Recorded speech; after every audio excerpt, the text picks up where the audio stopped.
is able to be viewed live by members of the public and press today.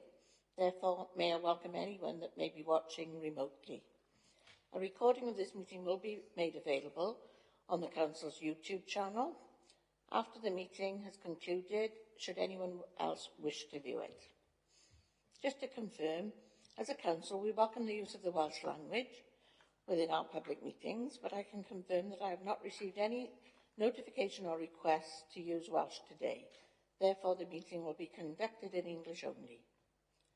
As a reminder, may I remind members to refrain from using the chat facility and instead use the raised hand icon to indicate when you want to speak. Please could you also keep your microphones muted when not talking, so there aren't any interruptions encountered. Moving on to the agenda, could Geraint Democratic Services Officer confirm if we've received any apologies, please? Thank you, Chair. Yes, we've got apologies from Vicky Hawler and Councillors Liam Cowles and Janet Jones. Thank you, Geraint. That takes us to declarations of interest. Could I ask members in alphabetical order to state whether they have any declarations of interest to declare? Councillor Best. No interest to declare. Councillor Price isn't with us, I don't think, at this moment.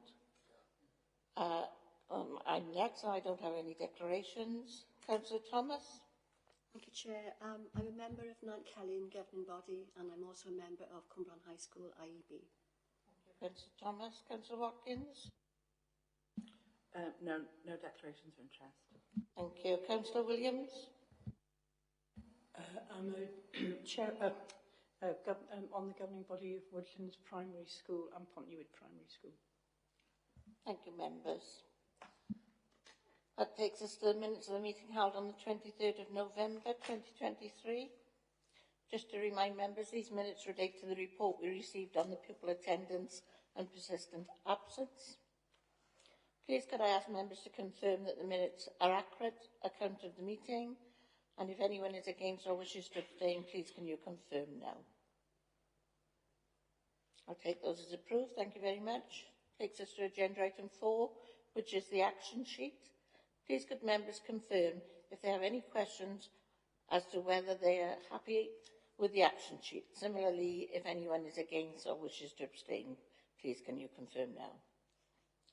I've just got one point on the action sheet, and that is there's 2 action points for the EAS, but we don't have a timeline. It says termly, but do we know when or what term?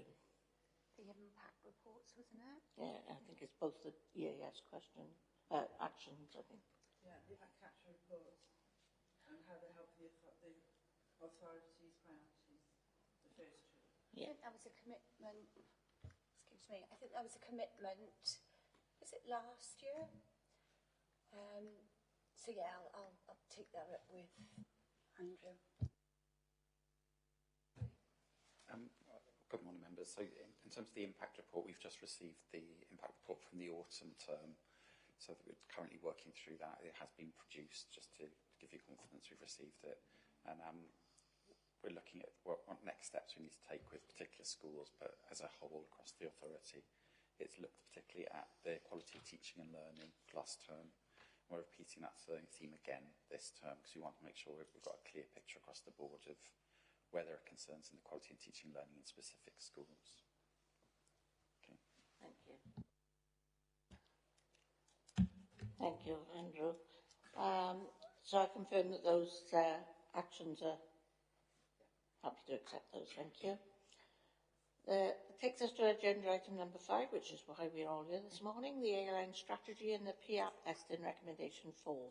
The purpose of this report is to consider the new ALN strategy and associated planning, progress on actions undertaken as set out within the Post-Inspection Action Plan, or the PIAP, Eston's recommendation 4 to improve strategic leadership of ALN, and to consider what has been the impact of this work as set out with Appendix 2 of the report. May I welcome Tracy P., the Head of ALN Transformation, Andrew Powell, Deputy Director of Learning, Andy Rockwell, Assistant Head of Learning, and Gareth Edwards, the newly appointed Head of ALN, Inclusion and Wellbeing, to the meeting. Can I ask officers if they could provide members with a brief overview of the main points within the report? Welcome, gentlemen and ladies, and thank you very much.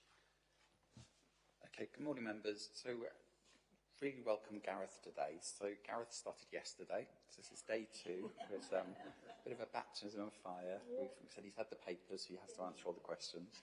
And we're really welcome Gareth coming here. So, he's worked previously in Pembrokeshire, in Bridgend, and RCT. He brings a really strong range of experience, which will be a real asset to Torvine.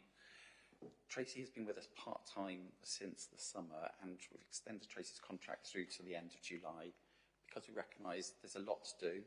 Tracy's done a lot of work and driven all of this to date, and it has been really impactful. But it's an opportunity for Tracy to work alongside Gareth to make sure that we've got a proper handover, that the work that Tracy has led so far can really be embedded. And we have Andy, who started with us in October, came to the last scrutiny. The reason Andy's here today is we're absolutely adamant that inclusion and ALN is a quality of teaching and learning and leadership issue. It shouldn't be separate to the regular school improvement work. It's a core part of it. So we want to make sure as a leadership team and with working with the EAS that it's a joined up piece of work. So I'm going to hand over to Tracy now, who'll give an overview of the work that she's led so far. Good morning, members. I'm just going to go through a very brief presentation with the highlights of the report going forward.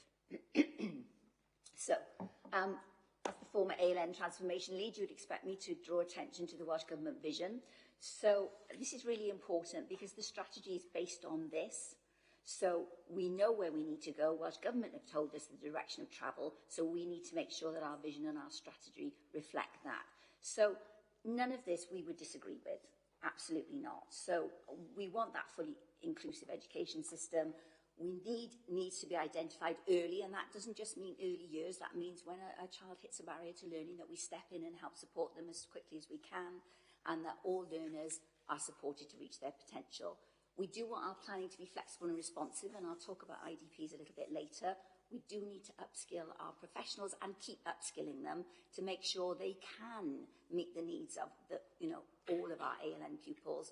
And actually the most important point, I think, and the bit that is so central to everything that we do in ALN is the learner should be at the centre of everything we do. So you'll hear me talk about person-centred practice, but parents, carers, and young people, children and young people, are absolutely an integral part of that person-centred practice going forward.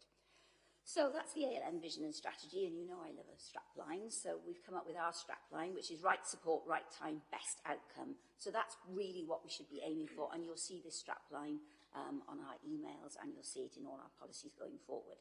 So this is our vision, so it very much reflects the vision of the Welsh Government as well. So nearly all of our learners will be educated in our mainstream education provisions. We will support our education settings to have the right resources, skills and professional learning to meet the needs of our learners through high quality, consistent practices. That's really, really important that we get that equity of provision across the whole of our education. So we'll have services that place the learner and family at the centre, which are joined up, which are inclusive, and they're absolutely easy to access close to home, and we can adapt them to meet individual needs. We will work in collaboration with our key partners, and that includes health, and that make sure that we're working together across the authority as well with social care to deliver our excellent services. And we want all of our children and young people with additional learning needs or those who may be vulnerable to be included and valued so they can live those happy and fulfilling lives. It's a so what, isn't it? So we're doing all this, so what? So we can make sure that our young people are being the best that they can be, and we've helped support them to do that. I've looked at lots and lots of strategies, not across Wales actually, because there aren't that many visions and strategies, sort of on websites for Welsh local authorities, so this is sort of a bit of a thirst. But I did look very carefully at English websites. And the one thing that they came up with, which I really liked, was our professional promise.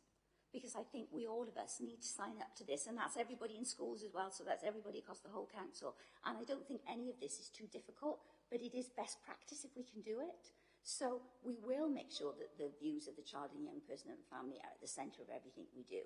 So we'll listen. We need to listen. We need to see what you want, and we'll work to help you get the outcomes that you want. That's parents, carers and young people.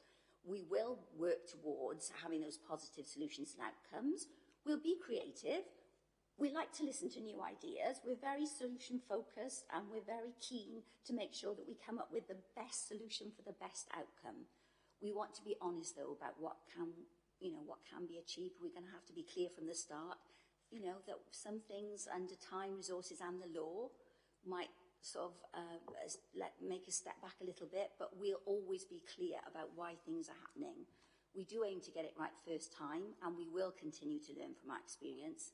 Every day is a school day, as I say, and we'll try hard to make things work. And if they don't, we'll make sure we review, we understand what went wrong, and we'll make sure it doesn't happen again. And that's absolutely critical to this, because we're all learning. It's a new system, it's a new ALN system, and we're all learning at the minute.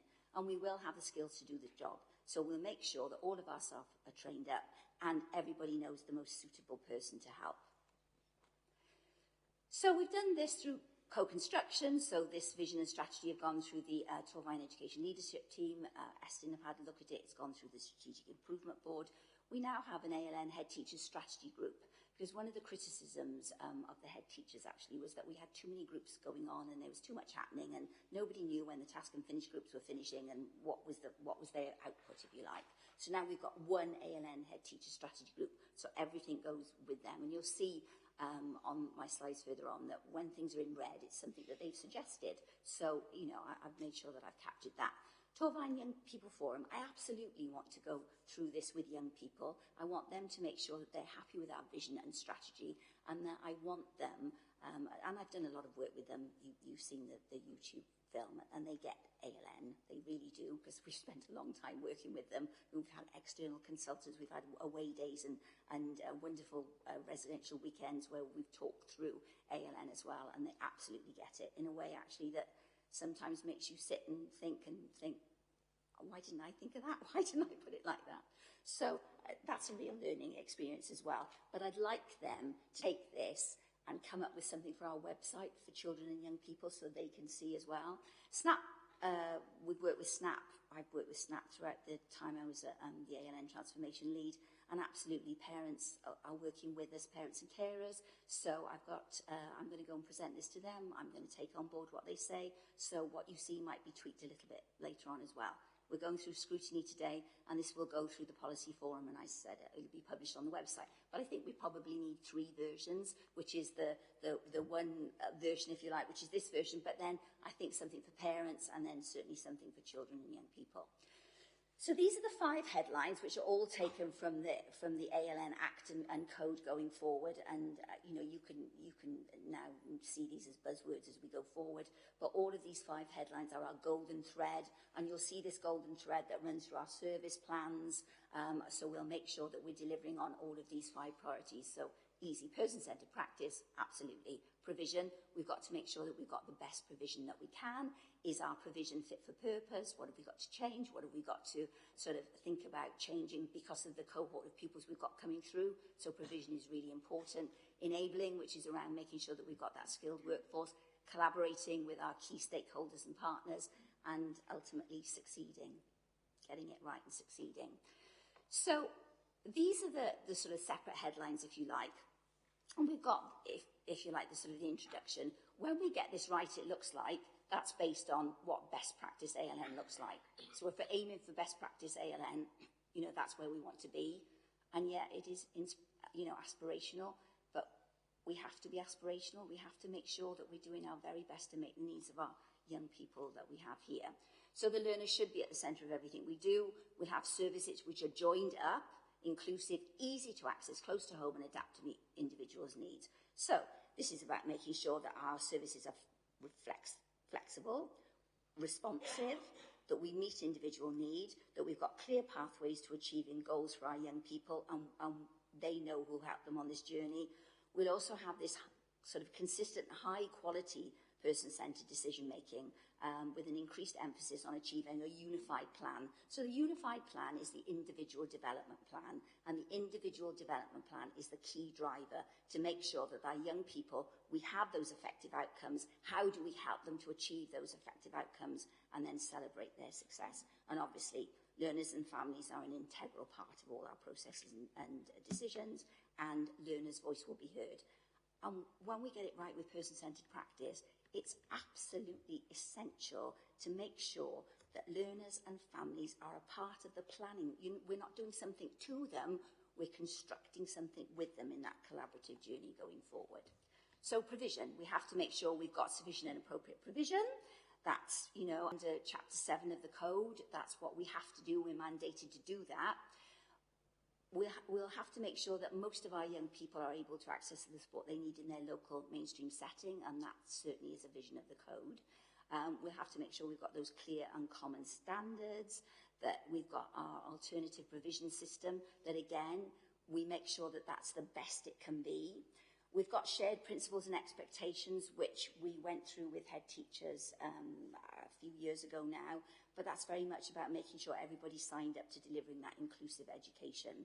We do need consistent standards because we do need to make sure that the offer that we've got is across the piece and that we don't have, pockets of good practice, pockets of bad practice, that we want to have this really consistent system across the piece. We do want high quality mainstream provision, and we also want high quality specialist provision as well. But we absolutely recognise and celebrate that ALN is everyone's business, and it's recognised an integral part of the whole school improvement inclusive practice, because they're not different. So school improvement and ALN are not different. Our ALN pupils are very much an integral part of school improvement. And if you've got pupils in your class that are ALN, it's absolutely vital that they improve as well as everybody else. So we have to be joined up. And actually, if you meet the teachers' standards or our professional standards, the HLTA professional standards, absolutely we talk about ALN being absolutely everyone's business. So it's an easy thing to sort of recognise, if you like, by making sure people are aware of their professional standards. And actually, two of us here are teachers of long standing, if you like, that an effective teacher of ALN is an effective teacher because they make sure that everybody can access what you teach. And that's what it's all about. So everybody's business is about removing barriers to learning for our young people. So we know that we need to invest in provision at universal level because that means that we meet the most needs, if you like. So our provision map, and we've all got provision maps, and we quality assure the provision maps of our schools and also of our settings and also of our college and also of our service as well. So our provision map is based around universal provision, which is available to everybody, then targeted provision, and some children will always need that targeted provision, but for other children, it's a quick fix, and then, you bring them back again. It's like all of us have barriers to learning, don't we? I mean, if somebody chucked me a manual and said, change the oil in that gearbox, I would definitely be ALN, and I'd need somebody by the side of me to mentor and support me through it. So that's the targeted provision. And then at the top of the pyramid, we have the specialist provision. So that's individual and different for our young people that need it. Now, if you get it right, you've got a triangle like that. If you get it the other way round, where you're spending all of your resources on the specialist provision, then we're not absolutely getting that whole school improvement running through. So it's really important that we think about our provision maps and absolutely make sure that we nail them, and that it's a continuous process. So you don't do your provision map and you finish it. That's it. That's going to be there forever. Every year you look at your cohort of pupils coming in and you think how best you're meeting their needs. And it's an easy thing, isn't it? We tend to do targeted provision sometimes because we've always done it. We've always had this reading scheme in place. But is it successful? Is it meeting the needs of our pupils? So that's the whole school process of putting our provision map together to making sure we're meeting the needs of all our pupils. And we'll make sure that we've got sufficiency of provision for our Welsh language learners going forward as well. That's really important. Enabling is about our professional learning offer and making sure that our CDP programme is really designed to make sure that we can... It's really designed to make sure that we can carry on that work, if you like. It's not a one-off hit. It's a hit but then afterwards it's a follow-up. So we want to build up networks of good practice, which is why I've revived all our cluster working to make sure that we've got expertise in clusters that we can share around as we go along. So, you know, we need to make sure that we collaborate with the EAS, with an Iron Bevan, and Iron Bevan have given lots and lots of good information and training for us, running our monthly ALENCO Q&A sessions. That's been absolutely invaluable to people just to pop up and ask questions, and we regularly had 50 plus ALENCOs on those calls, and they didn't all ask a question, but they all of us said they learned something in those sessions going forward. And we need to make sure that we're pushing that national approach, because we've got our ALENCO progression pathway, which is free, and we've also got masters in ALN now, which is subsidised by the Welsh Government. So I really want to make sure that we push that going forward too. So collaboration is about working with our partners. It is about working with health. You'll know that health have duties under the code that they didn't have before. We need to make sure that health, social care and education are joined up. And we make sure that all our processes and procedures are clearly articulated. We've got that effective communication. We've got that dispute resolution, so we prevent problems from escalating and then happening actually. And actually, we've all got a good understanding of what each of our services do. You know, we understand. We've got people that we can go to as well. So if you've got a problem, you can pick up the phone, email somebody, and they'll help you. And ultimately, this is about succeeding. So it's ensuring that we've got effective outcomes for all of our pupils going forward, the best outcomes for our pupil going forward. We've done an awful lot of work on this. One of the most difficult points, I think, is when youngsters transition. They transition to a different place. So transition is absolutely on our radar. And we've done some really good work on transition, especially with our early years through into school for in-year transfers in and out of specialist provision, you know, making sure that our youngsters in specialist provision get access to mainstream as well, and also thinking about post-16 going forward. So Dr. Julie Casey, who's our senior EP, has done a lot of work for me over the last 4 years on our post-16 transition protocol, which actually is, you know, we shared it with the rest of Wales, so lots of local authorities you'll come across will be using it, but it's absolutely an impactful piece of work. So we make sure that we are supporting those young people from their school to their college. And I'm just going to talk about the brief case study that I put in, because this is a gentleman that I know really well.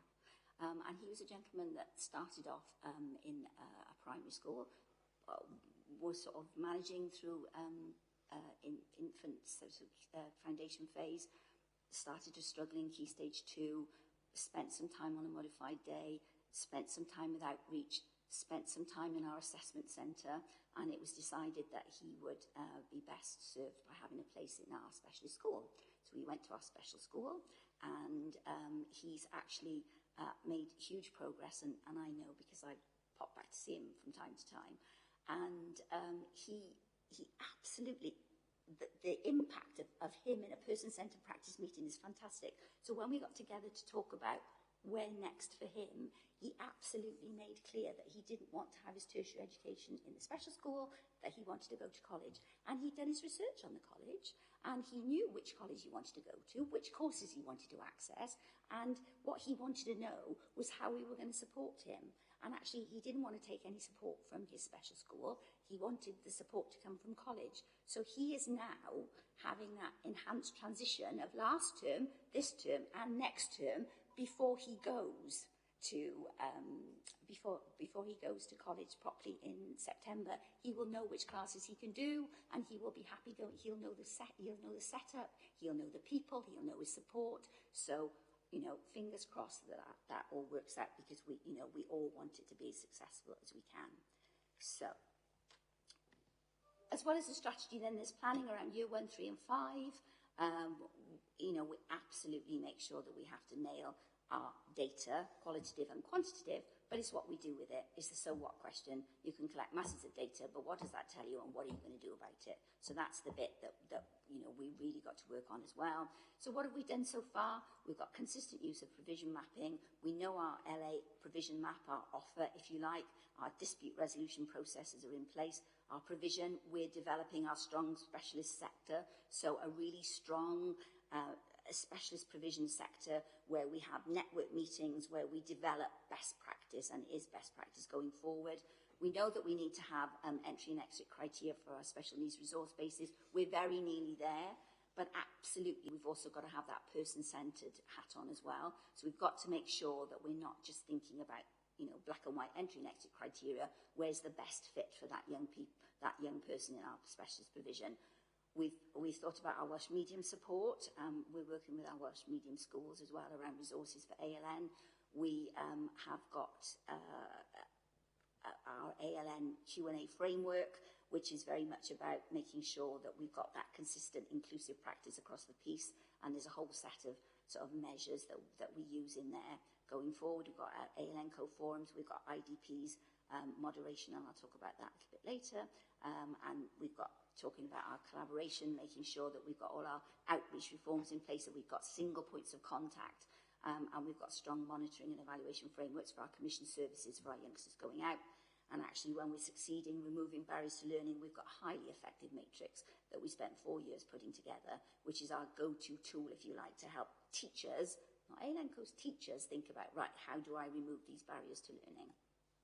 So, back to the beginning then. So all of the things in blue, you can see that we've picked up our reference in our vision and strategy, so we can be absolutely sure that we're meeting what Welsh Government want us to do in this sort of biggest sort of realignment of additional learning needs for the last 30 years.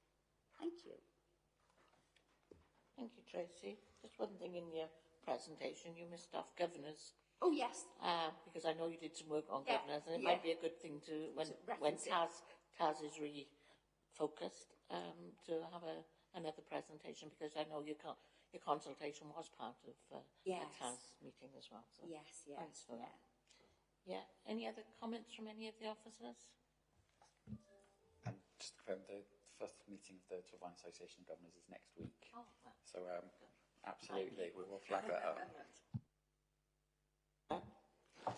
Okay, that takes us to the questions that we formulated at our pre-agenda meeting. So we've got a few more, I'm sorry. So I'll take the first one. And it's, thank you for the report, which is very comprehensive and informative. There are, however, a number of acronyms that have been used within the report, which members felt should have required a glossary of terms to be provided. Please can you ensure that members be provided with a glossary of terms which they are able to refer to and go forward? I started to count them and I gave up. And I think education is really a concern in any reports, and especially if we're talking to young people as well, you know, or parents. And so that came up, and it has been I think we'll make a specific recommendation going forward for that. So, okay, any comments on that apart from the point? Lucy, will you take question 2 then, please? It's more of an unpacking type question. So in paragraph 4 it says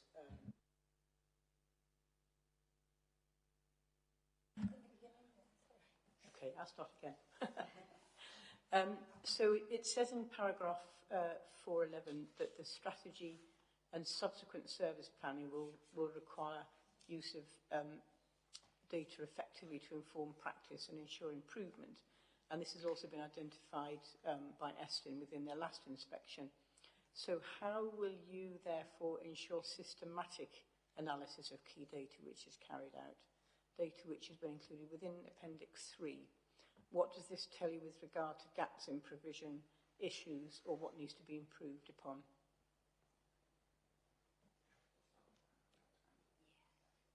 Yes, absolutely. And as I said, it's not about just collecting data, it's about what you do with it. So we have to use the data to inform where we are. So, for example, if we're looking at things like our provision map, if we're looking at our targeted provision, if we're looking at, you know, the results of the pupils who are in our sort of intervention groups, it's very much about, well, are they making progress? If they're not making progress, then we need to think about what we need to change so that they can make progress. So that's really, really important going forward. So, and it's also a part of school improvement. We need to know that our IDPs are effective, that our pupils are meeting their, you know, we're supporting our pupils to meet their effective outcomes in their IDPs. So all of that data is really important. And if it's not working, we can go back and look at it and make sure that we can build on it, build on best practice.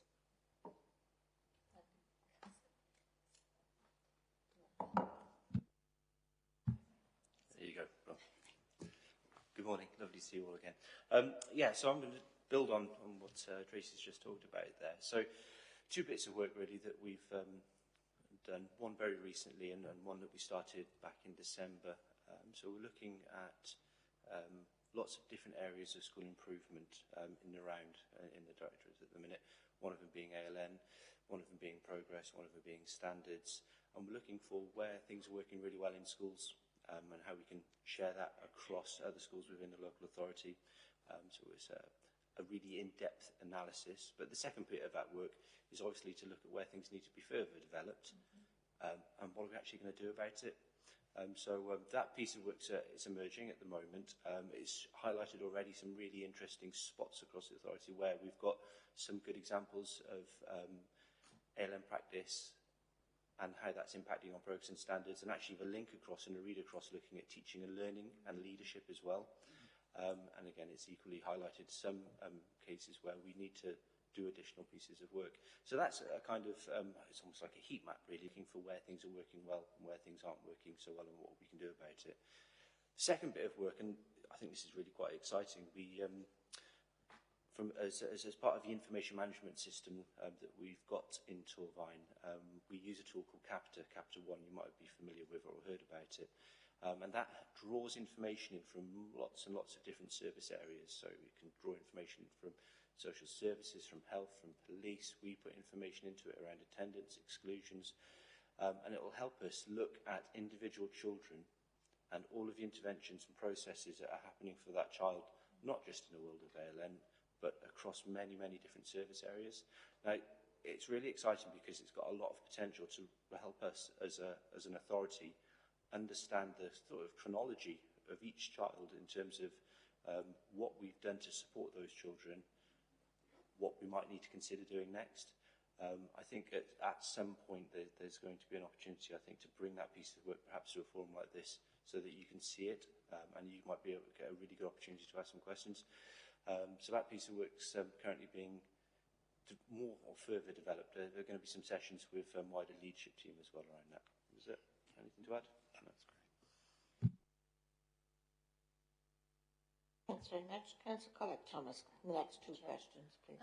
What links do have we got in place to work with our non-local authority nurseries to obtain information to ensure appropriate interventions are considered for these children going forward in our schools, please? So, the Act says that we have to have in place an early years ALN lead officer, which we do. That's Charlotte Dickens, who's sort of in charge of our early years team. We've worked with them over ALN transformation for the last 4 years. We put together a complete training package, which is available to all our maintained and our non-maintained settings, and that has been rolled out. So we've done masses and masses of training and continue to do that. And that training is available on YouTube for all of our settings. So I know that we've got 12 young people, little ones, with IDPs at the moment from our non-maintained settings. So we do know where these pupils are, we have identified them, and we've stepped in with our IDPs to make sure that we can help them with transition to school and what they require, to be the best, to get the best outcomes for them. So yeah, absolutely, that work carries on. And just to say as well that CENCOM, COMET, the speech and language part of CENCOM, they did some work with me on a 0 to 3 communication pathway, which has been picked up by Welsh Government. So if you go on Welsh Government websites, you can see all the work that we've done there. And they've now expanded that to a toolkit that goes from 0 up to 3.11, so before they go into reception. So it's a really good piece of work, and Welsh Government want them to carry on with that. But all of that training has been rolled out. There's actually on YouTube a really good, we did a sort of an act out, if you like, of an exemplar of a PCP meeting. So it's really quite well done. And Welsh Government said to me, goodness me, do you think you should be putting that out? Because, this mother is there and she's talking about this. And I went, we were acting it as role models, and they were like, oh, okay, then that's okay. So, but it's, if you want to see a really good, effective PCP in action with some of our littlest pupils who still take part, you know, a little 3-year-old, you know, takes part, it's absolutely insightful, but that training program is in place. And also, just to give some other sort of additional aspects onto that. In terms of health have duties through the health visitors, through paediatricians, in terms of early identification, and what they can do is they can issue what's called a Section 64 notice to the local authority, which is identifying and notifying us that they think a learner is likely to have or may have ALM when they start school. That places a duty on us then to do that assessment through our early years additional learning needs lead officer. And also the opportunity now with Flying Start expansion, we'll start to see more learners coming into childcare settings at the age of 2. So hopefully we will see, you know, and be able to sort of identify any learners that aren't making the progress that would be expected, put in some of that early identification and support, that targeted intervention that Tracy was talking about. So hopefully when they do start school, you know, that transition work has been put in place, and they might not need an IDP because we've already helped them catch up. So I think, you know, there's a couple of opportunities there, working closely with our health visitors, paediatricians, that early identification, and also encouraging more families to take up the offer of free childcare. And just to say that all early years IDPs are LA maintained, so they're all maintained by us. So that's a really important thing to. Jane, Councillor Hopkins, you have the next question. The next 2 questions, yeah?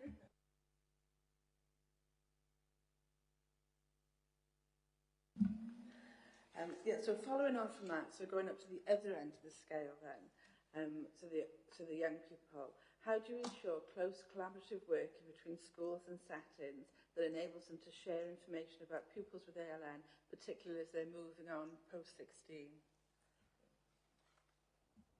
So we have a whole post-16 transition protocol. So that involves in year 11 and in year 10, it goes down into year 10 as well. We start to have multi-agency meetings where we have health there, social care, we have I2A, a whole host of our partners. And we look at each of those children, vulnerable children, not just ALN pupils, but vulnerable young people as well. So we have that meeting where we identify those that we think need an enhanced transition. We monitor that again, and then in the autumn term, we do that meeting again, and then we put in packages of support. So for some, it might be having a PCP meeting so that we can establish, you know, what they might like to do, make sure we involve the parents. For some of them, it might also have a PCP meeting and then offer them some other options to think about as well to help those pupils who you know, need help with filling in their forms, their entry forms to go to college. So that is working really well. We've got really good links with the college. The college ALN staff have been coming to our ALNCO forums for about the last 4 years, so we've got really good ties with those and links. And as I said, it's seen as a best practice piece of work that's been done, and it's been rolled out, and we've shared it with other local authorities. And what we need to make sure that we do is look at all the destinations of all our young people, and we make sure that we know where they're going, and that if there's a chance that they might fall off and become neat, that we get in there early and we think about what alternative provision and options we can give. Because sometimes it's about just knowing what's out there and what might suit you. But those young people are always a part of those conversations going forward. So can I just add one other aspect onto that as well? Welsh Government have provided funding for all local authorities to develop an online IDP system, whilst we will have a different system to the college. One of the specifications was that we have to have a data sharing, safe sharing of information. So for us to be compliant and get the funding, likewise the college, that's all in place. So if a learner has an IDP, we'll be able to share that information safely. All that GDPR, all those data sharing processes are in place. And, you know, we continue to work closely with Chris Denham, who's the post-16 national lead for ALN, and college will start to have the implications of the code and their duties under the code from September next year. So all those transition things are being put in place. And obviously, I forgot to mention that college are also a part of those meetings as well, those multi-agency meetings. So somebody from college is there to be able to give the advice and guidance. I just add a supplementary to that because I know part of the county plan is working on apprenticeships and whether or not we actually take on board our ALN pupils when we're looking at apprenticeships or jobs or training, and whether that link is there as well. Yeah, absolutely. And we have managed to start a supported internship programme. So that was started at Coleg Gwent a couple of years ago. And you may have seen the young people who go from Cross Keys College. So they're in the independent learning skills section of Cross Keys College. And they go to an Iron Bevan hospital in Neville Hall Hospital in an Iron Bevan. They go twice a week. And they have specific work experience there, and that is supported as in you have a job coach that learns the job, that gets familiar with the job and the post, and then they accompany that young person on a one-to-one basis and help them through their internship. So that's highly successful, and I have said this to the chief exec when we were at a meeting the other day, that absolutely, I think as an organisation, Torfaen should be offering up those supported internships for our young people. That would be hugely beneficial because we've got a whole range of jobs. Like, we're a big organisation, like an Iron Bevan's a big organisation, so you can find jobs and posts for young people. So if you go on the website of Engage to Change, you'll see all the information about supported internships there. But it has worked very well between Cross Keys College and an Iron Bevan at the minute.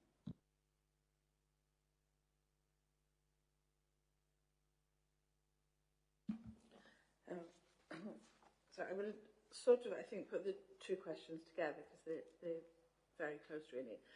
So how will the ALN strategy be communicated to parents and young people?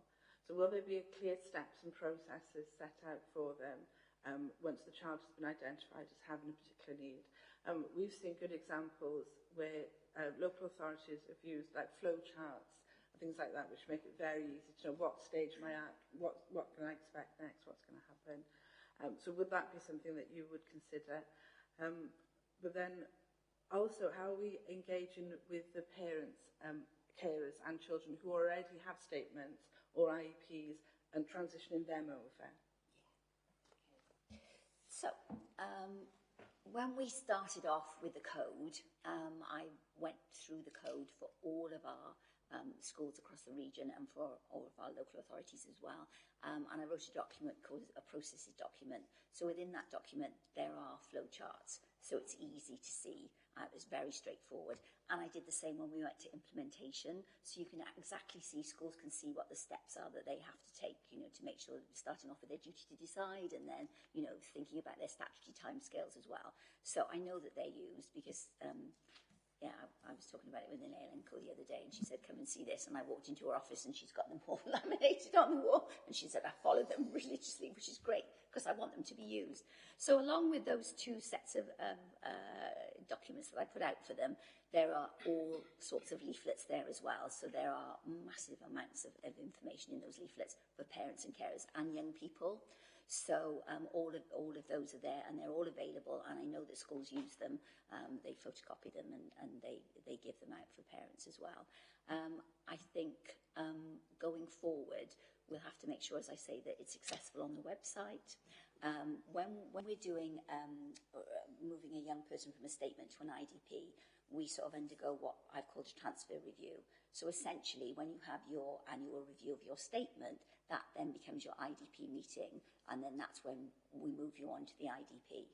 And there are lots of leaflets and information, and I know that the statutory team are working very closely with their parents, to move them across and make sure they understand, the difference, if you like, and explain to them that the documents look slightly different, but actually lots of the information is passed across. But then we really need those PCP meetings then to talk about what are effective outcomes.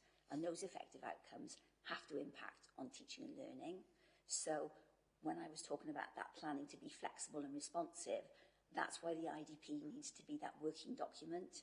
It needs to be, you know, if I've got a child with an IDP in my class, I need to make sure that I'm working towards those effective outcomes all the time I'm teaching. And so that's how it becomes impactful, and that's how we get success. So that's the bit that we're really working on at the minute, if you like, about how we can think about making sure that the IDP is an integral part of the curriculum going forward. And we're doing some really exciting work with an educational consultant and with our special school about how we marry those two together. And that is quite, this is sort of highly developmental work that other people in Wales aren't looking at.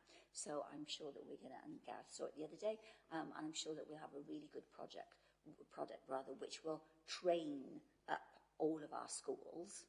And then we'll make sure then that we have that expertise within our clusters and keep that network of expertise going, because I've sort of revived the cluster model that we had to make sure that within those clusters we've got go-to people that people can pick up the phone to or say, help me with this, and then we make sure that we nurture them and upskill them, and then we share that best practice around. So that's how you make sure that your professional learning is impactful going forward. So having those networks are important. It's not about just turning up and, you know, doing a couple of hours on Teams or whatever. It's about how that impacts on your practice, and having those networks and those cluster meetings, make sure that we can monitor that and make sure that it's feeding through. Just very briefly as well, Welsh Government have produced some easy read guides for parents, so we don't need to reinvent the wheel. We need to just make sure that schools are sharing that information. Parents are probably more likely to go to their school website or communications or social media outlets than they are perhaps the council website.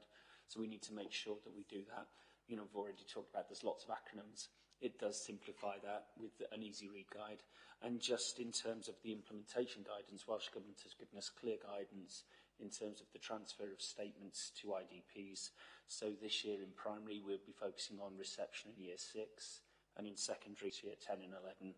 And next year, final year of implementation, it's all the other year groups. So that information is shared with, big workload for schools next year, but that information should be shared with parents, and they should be aware of when they're likely to come onto the new code. So it ties in with their annual review. And just to say that I am going to do a piece of work with the Torfaen Youth Forum and with SNAP, to make sure that the parents can have a look at this and they can make sure they're happy with it and make any suggestions that I'll take on board, so it's co-constructed. So you mentioned thank you for that answer. That was very comprehensive. You mentioned that there are leaflets for the parents and the children. Have you had any feedback from them? Have the parents said that they are easy to follow, easy to read? Yes, yeah. So we all the way through implementation, we had SNAP Parents Forum, across all of the region and individual local authorities as well. And I went through them all with them. I showed them all, and we talked them through. And we've got sort of a really strong relationship with SNAP, and that's really important. And you're absolutely right. I just wanted them to have leaflets that, sort of what does the Act do? What do you mean by person-centred practice? What do you mean by a transfer review? What do you mean by an IDP? So they're very short and punchy. They're sort of trifold. I mean, if you want, I've sent examples around to the exec committee the other day that attended the training. But if you want to see examples of them, they're very easy. And that's what we've taken to sort of put on the website as well. So it's sort of words are the same. We've got consistent messages. Thank you. Just to add to that, leaflets are fine, websites are fine, but often we're talking about families who are potentially in a stressful situation or may have their own needs. So I think this is something we absolutely need to keep under review, because it's about relationships and ongoing support, isn't it? It's not just about a leaflet on a website. Yeah.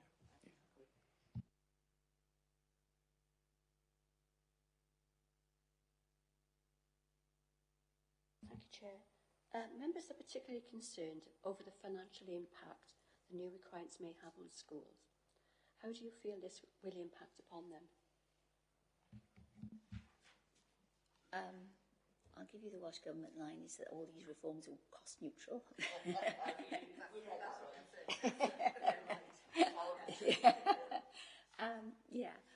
But they have come up with grants. So we've had significant ALN grants for the last few years, and we're going to have them, I think, until the end of implementation. They're indicative for this year and then next year going forward. They're also putting some additional money in this year around post-16 for local authorities, because they understand that they've given us new duties for early years and they've given us new duties for post-16. And then you do have, the vast majority of our IDPs will be in schools and maintained by schools. So they have given us grants, and we really make sure that we spend those grants wisely to make sure that we're supporting our schools going forward. So I don't really know, what the future holds, if you like. But we've had a significant input for 3 years, and I'm pretty optimistic that Welsh Government are listening, and that when we talk about the reforms and we talk about the impact, that they have come up with grants, and I think hopefully that'll continue. Just say that the School Budget Forum did a large piece of work on the ALN funding, and whether or not that still links in with the plans that we're putting in place now. Yeah, absolutely. So that's a really important piece of work, that the funding that we've done, and I would say it's pretty much exemplar practice, to be honest, and it's a system and a process that we've shared with other local authorities as well. But absolutely, we have to keep that under review, and I know that council are doing that. And so, if they need to put more money in the pot for ALN, then I know that that they would do that. Yeah, the party line, obviously, Welsh Government, it's cost neutral, but our experience is it hasn't been. The problem with grants is they're often short term, and whilst a number of the reviews of IDPs is highlighting additional support in many cases for learners, that then gets baked in. So if you're then identifying that need and you've got young people, year 2, etc., unless those needs improve, that additional resource or whatever will be baked into their IDPs throughout. So we need to be mindful of that. And going back to the budget forum, previously when, budgets may well have been linked to the old School Action Plus and statements, that normally accounted for, say, anything between 20-25% of all learners. There won't be that same percentage with IDPs. What we have to get right is what Tracy was talking about in terms of that universal learning provision, making sure that we've got the right targeted interventions. So if we don't do it, what we're going to have is that inverted triangle where we're spending an awful lot of resource on the few to the detriment of the majority. So I think, ALN is everybody's business. It's that CPD stuff that Tracy was talking about. It's identifying the right targeted support and interventions which make an impact. Otherwise, we will find that this won't be a cost-neutral, reform. It's going to actually have a significant budget impact. So we need to be mindful of what's going on. We need to be mindful as well when we're actually supporting additional resource that's going into IDPs, that it is under constant review, and that we're not just dishing out lots of one-to-one support. The one-to-one support needs to be targeted, focused around learning outcomes, and monitored. Otherwise, you're baking in that financial implication for years to come. So can I just ask a supplementary question to that? Thanks. Because it struck me very much that with the grant provision that it needs to be is flexibility.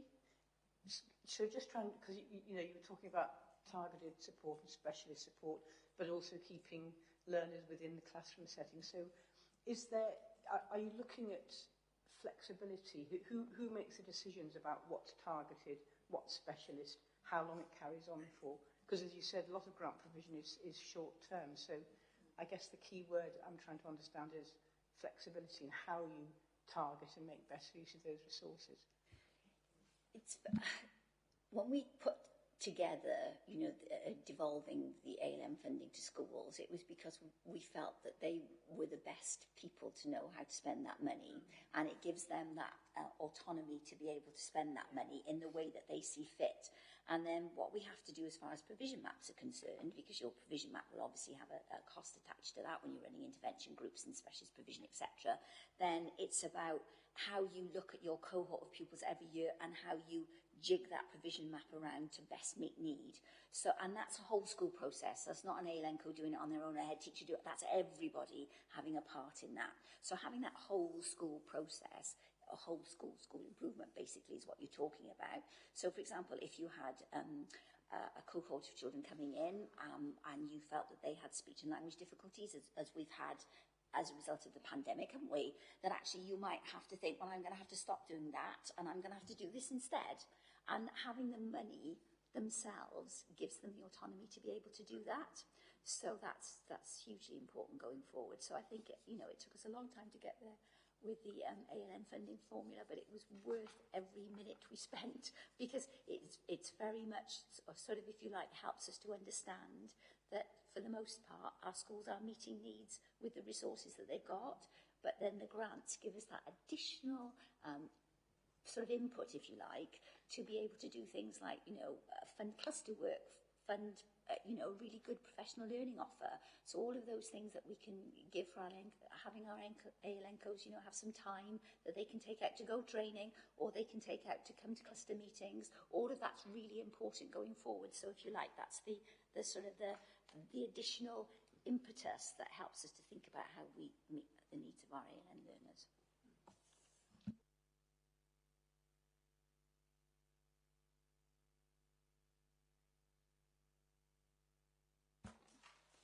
So the overall strategy, and it was also mentioned in the vision that you showed us at the beginning, sets out the local authorities' ambition to maintain children and young people in mainstream education. So we wondered what drives that ambition, and is that necessarily a benefit to the children and the young people? So, in line... Oh, sorry. No.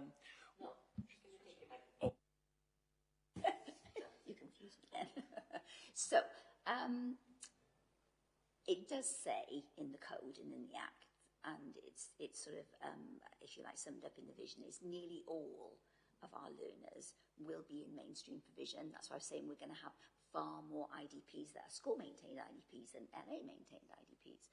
But what it does mean is that we consider each and every child. So we know that some of our children will be better off in provision.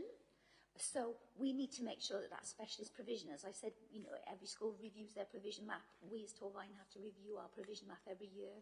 We've got a duty under Chapter 7 to make sure we're regularly reviewing our additional learning provision to make sure that it's meeting need and it's effective. So we need to have that menu, if you like, of what's available. So our specialist provisions are very much a part of that. Our special school is very much a part of that. Our PRU is a part of that. All of those sort of additional bits and pieces that we have. And then, what we do want to make sure is that we're sending less pupils out of county, because we want to make sure that our young people in Torvine are educated in Torvine and they stay as part of our community. And it's the same thing with independent specialist colleges going forward. So we've worked really hard with our local college so they think about what their additional learning provision is, so they can meet the needs of nearly all of our post-16 pupils as well going forward. So that's really important. So it's not saying, everybody will be in mainstream. It's saying that each individual pupil will be looked at, and will all of us decide together, including our parents and carers, what's the best option for that young person. And obviously parents can always sort of insist on mainstream education. That's their right. And in which case, we will do all we can to help meet need. Mine's the next question, and the question is, how will you ensure that all our schools have a good, consistent standard of individual development plans? Right. So are we all singing from the same hymn? Absolutely. So we've done masses of work on this, Rose, and we've done 2 very recent sessions on moderating IDPs. So we sort of give our ALNCOs redacted IDPs, IDPs that have been put together, and then we ask specific questions about, what they think. So the last session that we did was all around additional learning provision. So asking the question about, well, have you absolutely identified what's additional to and different from? Have you made sure that You've explained what the child's learning need is. So all of that is really good developmental work, and we're doing that all the time. And with the fact that the ELNCOs will then go back and do the same thing in schools as well, because, you know, teachers need to understand what an IDP is. They need to know what it looks like, and they need to know how it's going to impact those outcomes are going to impact on what they're delivering in the classroom. So the moderation of IDPs is really important. I mean, all the way through the ALN transformation years, we did massive work on IDPs. We've got a regional IDP template, so all of us use the same template, you know, and actually there's not a lot of wriggle room there, because the template was a mandatory template that was in the code. But we have managed to put things in there so that we put the one-page profile in there so that you can actually see what's important to and important for a young person. And we make sure that we capture all the evidence that we've used to put the IDP together. So if anybody wants to know, well, you know, so how did you come to that conclusion? Well, here's the evidence. You know, we can show you the progress of this pupil and how they managed to make progress using that particular tool, for example. So, that will be ongoing.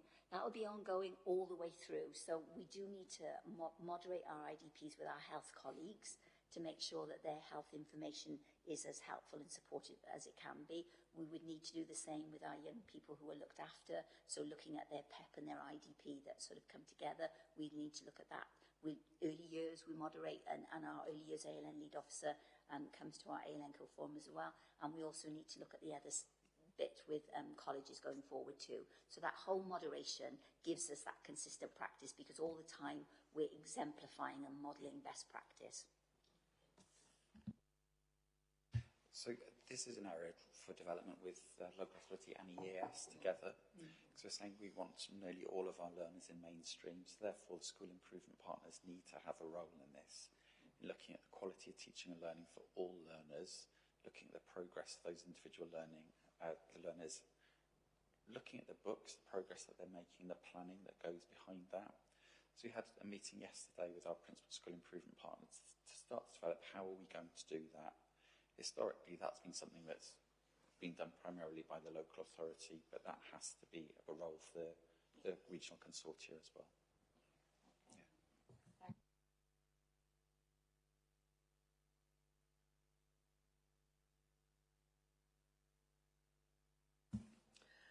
So this really is just a general question.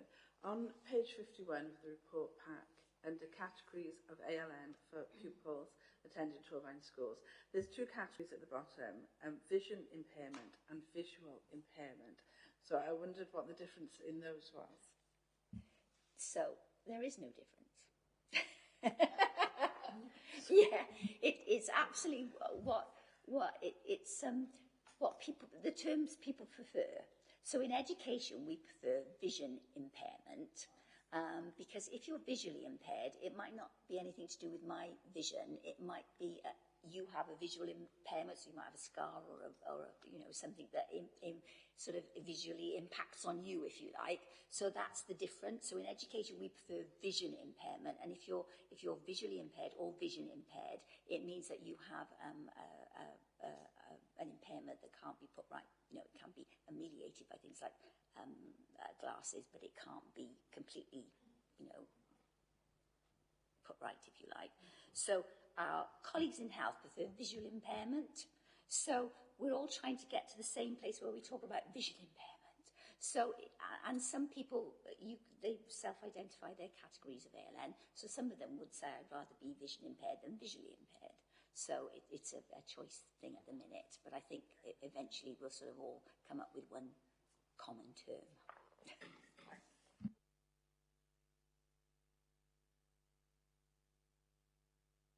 Thank you, Chair. Referring to page 11 of the ALN strategy and page 39 of the reports pack, one of the activities you have within the 3 year is to expand additional learning provision, including expanding Crownbridge special school places by 50.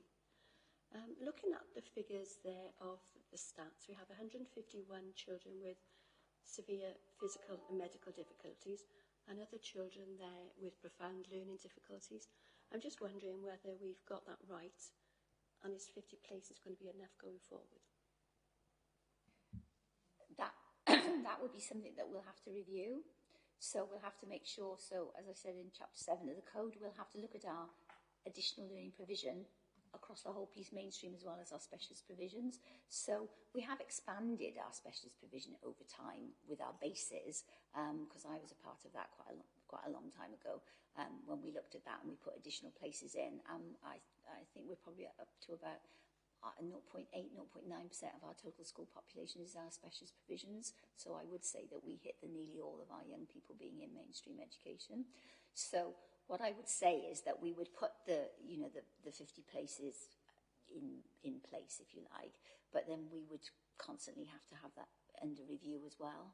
And we'd have to make sure that we've got the additional learning provision that meets needs. So that means looking at all of our bases. That means looking at things like, we've got the sort of Cranbridge at Pennygarn. So that's a really good way of making sure that we've got that inclusion in mainstream as well. So I think all of those options are on the table, and we would just have to keep reviewing it, because we do know that our young people are becoming more complex. So and that's because of a lot of it down to health, and health innovation, and being able to sort of children survive longer.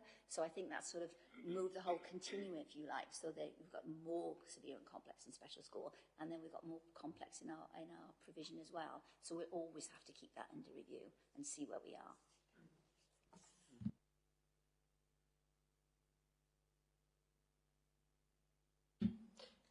So this refers to resolving disagreements. So could you explain a little bit more what arrangements will be put in place to resolve disagreements, should they occur between education bodies, children, young people and parents? And who would be the advocate should such cases go to appeal? So what it says in the code is that we should be resolving any issues as early as possible in the process. So it is about having that constant dialogue. So that's why, when you have the PCP meeting, when you have the IDP meeting, then the parents are there. And then you have those really good discussions in that meeting. And then you take away your draft IDP, and then you're out to look at it and make sure they're happy with it. If you're not, you come back. So it is that constant dialogue. And that's the really important part of it, is that constant dialogue. So if you're not happy, that you pick up the phone, you speak to somebody, and you get support. And then, we do have an independent parent partnership service, which is SNAP, who work very closely with us. And we would always want to be solving our problems before they had to go to appeal, if you like, because nobody wins when you have to go to appeal, and it's become, tribunal is a highly costly process to go through, and it is really important that we learn from the tribunals that have happened. So in the other region where I work, we've just had a tribunal case, and that's the first under the new ALN Act. So there's an awful lot of learning that we can do, and that's really important, that we're constantly looking at other local authorities and what they're doing, and what's happened with if they've gone to tribunal or dispute resolution. So we keep learning as well. But it is about having that constant dialogue. You being able to pick up the phone and say, I'm not very happy about this. So what can we do about it?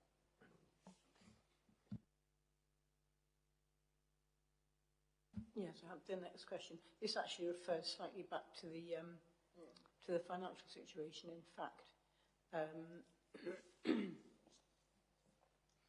So the fact that we're trying to have learners as much as possible closer to home.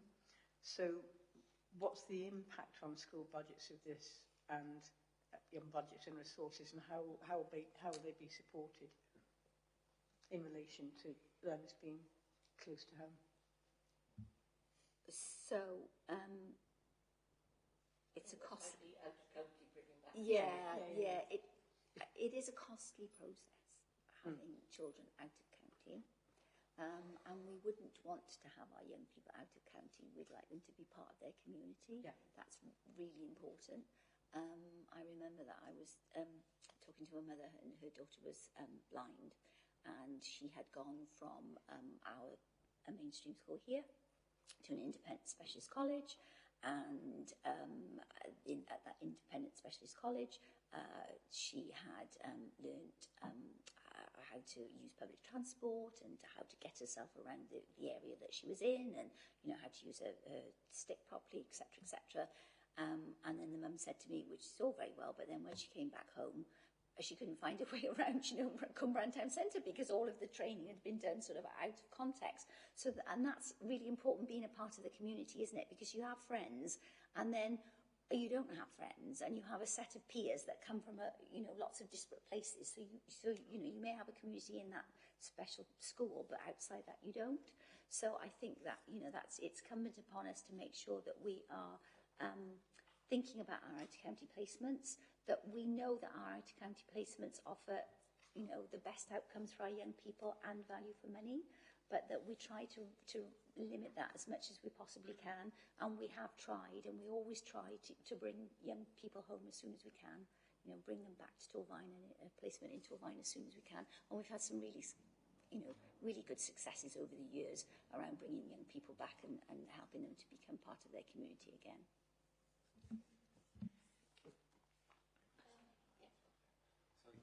Just reflecting back to the strategy, the last element is about succeeding outcomes, and that's exactly what we're saying. Is the success is about someone who can live as independently and successfully within their community as possible.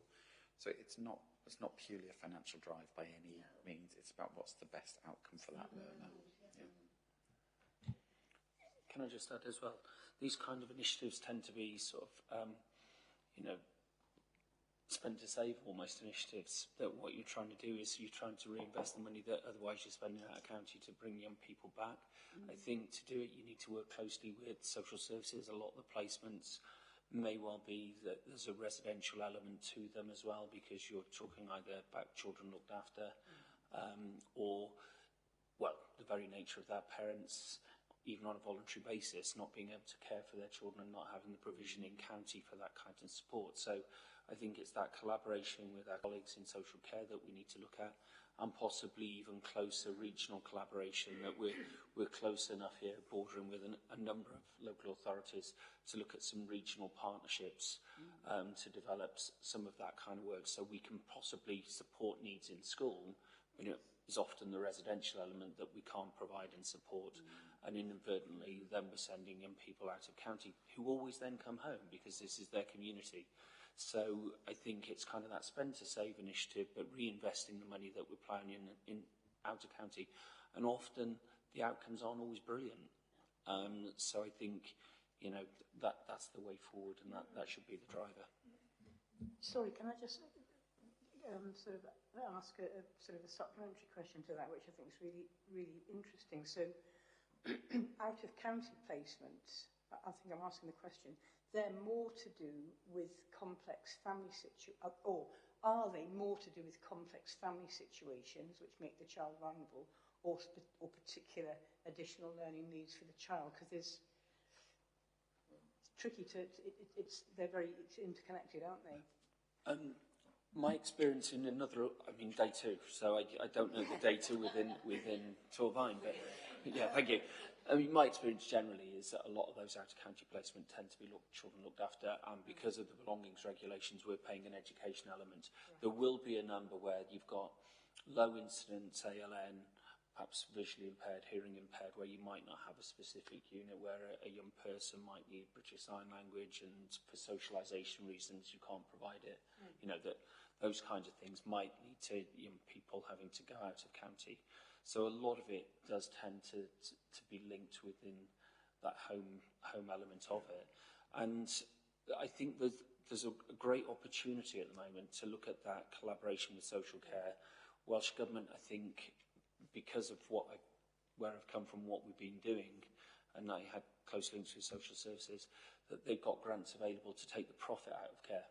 So that enables us to look at developing perhaps our own residential provisions instead of paying for these, highly expensive independent sector residential placements. We start to think about commissioning our own provision regionally, locally, to take that profit element of out of vulnerable people, so we can provide the right services. Going back to our strapline, really, right support, and also, but perhaps adding the word locally as well. Thank you. Thank you, Chair. Do we have any pupils educated other than in schools within Torfaen? If so, what responsibilities do we have for these children? And how do we monitor and evaluate the progress of these pupils to ensure they're able to meet their full potential? So we do have pupils who are EOTAs, but they are in alternative provision. So, we have to make sure, we have a duty to make sure that they have their education entitlement. So we have to make sure that that's in place. And we do have to make sure that, for example, if there was a modified day, that's of, it shouldn't go on and on and on. It's short term, and that we make plans in there to make sure that that child can then have their education entitlement, because everybody's entitled to 25 hours. Yeah. So we have to try and make sure that we look at those individual cases and make sure that we're supporting them. All of us have safeguarding duties. We have safeguarding duties. Schools have safeguarding duties. So all of us have to make sure that we safeguard the young people so that we know where they are. So it's not a sort of out of sight, out of mind, if you like, because it can't be. It has to be safeguarded. And we're doing a lot of work on that at the minute to make sure that we are monitoring our young people. We know where they are, we know if they're not in school, and we know how we're going to review each case to get them back into school. It's a big piece of work, but we're going to do it. I would imagine that numbers have increased since COVID, those people staying at home not wanting to. Yeah, I mean, there's no doubt that we've got persistent absenteeism, and that we've got young people who actually, it's important to remember that each person's experience of COVID was different and unique, so that none of us, went through the same experience. So for some of our young people, they were content at home and content with online learning. For some of them, they've become highly anxious and stressed about going back to school. But we do have, as part of the PRU, we do have places there for our young people who are anxious and stressed, and they do really good work. But it is a working together with the young person to get them back into school, and working with their parents and carers as well. So it is a joined-up collaborative approach. But that's something that we do need to work on to make sure that we've got all our young people, we give them the best support, if you like, whatever that looks like. We give them the best support. I just wanted to note as well that those parents that choose elective home education, so we also have duties under the code to, if parents ask us, they feel that their learners have additional learning needs, that we do have a duty to assess. And I've worked closely with Tracy previously in terms of what that might look like in terms of protocols. Often the case would be, yes, we can provide needs, but often it's in school. So therefore it's a case of, if you choose to electively home educate, then obviously you've got the flexibility around the curriculum and stuff. We can advise and support how best to support that learner, but often in terms of the additional learning provision, our duties aren't to provide a tutor. Our duties aren't, because we can meet those needs within the school. So again, under elective home education, we can make sure that those ALN learners are looked after, but then those safeguarding elements of our duties to monitor those placements are there. Yeah, and just to say that the Welsh Government have recognised that we've got quite a few young people now, because of COVID, are electively home educated. Across Wales, the whole picture's gone up, and they've given us specific grant for 3 years to enable us to do some work on this. So we've taken on board as a sort of an additional person as an ALN link officer linked to those who are electively home educated. We've always made sure that we support them, that we sort of point them in the direction of websites and resources, etc., that they can use. I remember a long time ago I did some training on basic literacy with them. So those are the kind of things that we need to make sure that we keep going, and we keep that contact, because at any time somebody might want to come back into school. So we need to make sure that contact's there.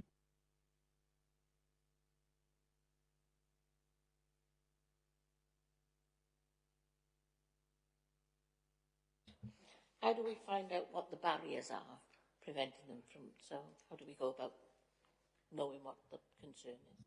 Usually, it's a really good PCP meeting, because in a really good PCP meeting, the young person is there, and then what we need to find out in that meeting is what's important to them, and then what's important for them. So it might be very important for some young people to spend, you know, all of their time in the sandpit, or spend all of their time outside with the football, or to spend all of their time on the iPad, which is fine. But then we need to make sure how best to support them is that we're helping them to access other activities as well.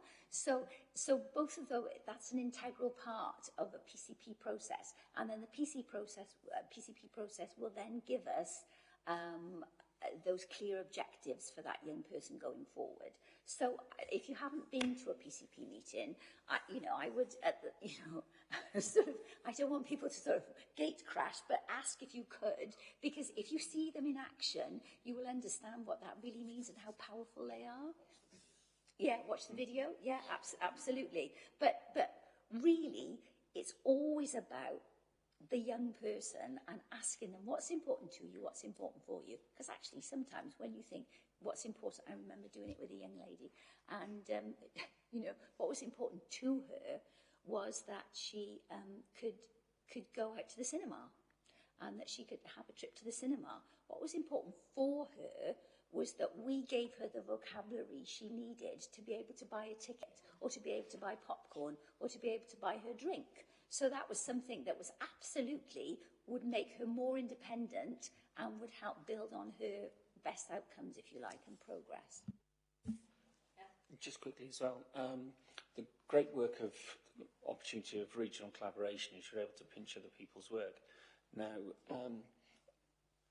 when I was working in Pembrokeshire, I pinched Tracy's work. When Tracy talked about the barriers to learning matrix, this is an exceptional piece of work that when I showed our Elencos, and they said, Gareth, that's fantastic, you've done a great job. And I said, look, I couldn't take the credit. What that barriers to learning matrix is, for example, if a child might have, say, a diagnosis of ASD, well, the diagnosis in itself doesn't mean the child's got ALN.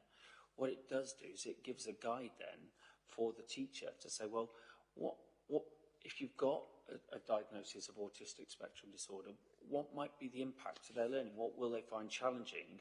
And then the great bit of that work then is what strategies could we use to actually help that learner? So there's a fantastic piece of work. Not that we're saying that we want this kind of medical model of a diagnosis is important for learners, but where we have a diagnosis, or where we are aware that the child might have issues around cognition and learning, difficulties about just basic concepts, the piece of work that's been done, which I've pinched and took elsewhere, it's great because it just helps the teacher, gives them a bit of a guide, and it gives them that early identification almost, and also, how can I help this learner? Before they come to us as an LA to say, what's the next steps? Because we'll say, have you tried A, B, and C, looking at that barrier to learning matrix.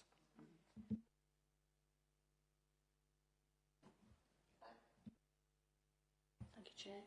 Within the strategy, you state you will aim to get decisions right first time and continue to learn from your experience to inform changes. How will you evaluate the impact of your work, and how often will you carry out this type of evaluation?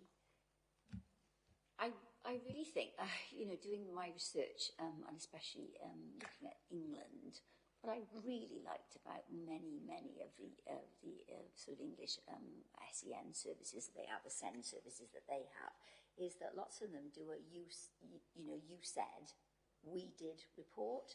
So I'd really like to think that on an annual basis we could publish that. We could say, you told us we should be doing this, and we did that. So I think that is important, and I think if we can use the strategy to do that, because that's best practice ALN that we're aspiring to, if you like. So if we can use that as our marker to say that's where we tried to get to, this is what we said we would do, and this is what we've done. Because I think that's important, and it keeps everybody informed as well, doesn't it? That we are moving forward, and we are making progress, and we are, shifting our way that way. And I just really liked those reports, and I thought it would be a really good thing to do. I mean, we've got a really good newsletter that we send out around success stories and what's happening. So I think it's really important that we make sure that our ALM pupils are part of that as well. Because something that I did when I was in Torvine the last time is when we used to have the, you know, the reports on the GCSE levels and etc. Was that I always made them go to Cranbridge School and interview the pupils there and on our special provision basis because, you know, look at me, look what I've done, you know. That's really important and it's something we need to make sure we keep doing. Just to add on that, on an individual level, that's the purpose of the IDP really. The intended learning outcomes are there. They're much more prescriptive in terms of what that additional learning provision is there to support the learner with. And then obviously that document needs to be reviewed. The code says it should be reviewed at least annually. But if the child isn't making progress, then there's always the opportunity to call a PCP meeting to review, is this plan working? What does the learner require some additional support? So I think, you know, obviously we need to be looking at that.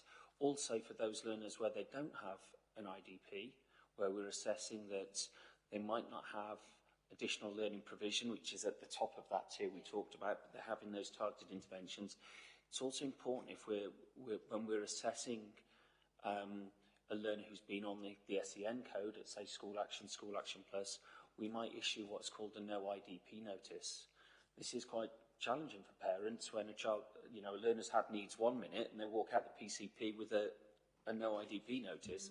What the code also, you know, informs us that we should do is explain how we're going to support that learner. So we should be saying, you know, what support they're going to have, you know, who's doing it, how long they're going to have it for, and what it's going to look like when they get it right. So even those learners where we're saying you're not going to have an IDP, we should still be identifying with an action plan how they're benefiting from that targeted provision. So, you know, at the wider level, it's celebrating that success that we're looking at, as Tracy talks about, but on the individual level, it's that IDP monitoring and those action plans at a no IDP level. And we should, you know, we should be knowing how successful our schools are at meeting the effective outcomes for our young people. So we should know how many of our young people achieve their effective outcomes. And talking about consistent practice, one of the things I did around, you know, the no, Welsh Government wanted to call it a no needs notice. So we got them to actually say, no, it's a no IDP notice, that's what you're talking about. But I've written the letter that goes home to parents that details all of the things that you have to make sure you put in the letter about, you know, you haven't got an IDP, but this is all the support your young people have got. And also as well, I did a script we were doing over the telephone so the ALN coach or the TO, whoever was ringing up, has got the right script to follow to make sure that, you know, no parent thinks that because they haven't got an IDP that their child is not getting the support that they need. Thank you. It's interesting to listen to these answers because we're all thinking about different evaluative levels. So you've got the individual group, individuals, more group, and then from a whole LA point of view.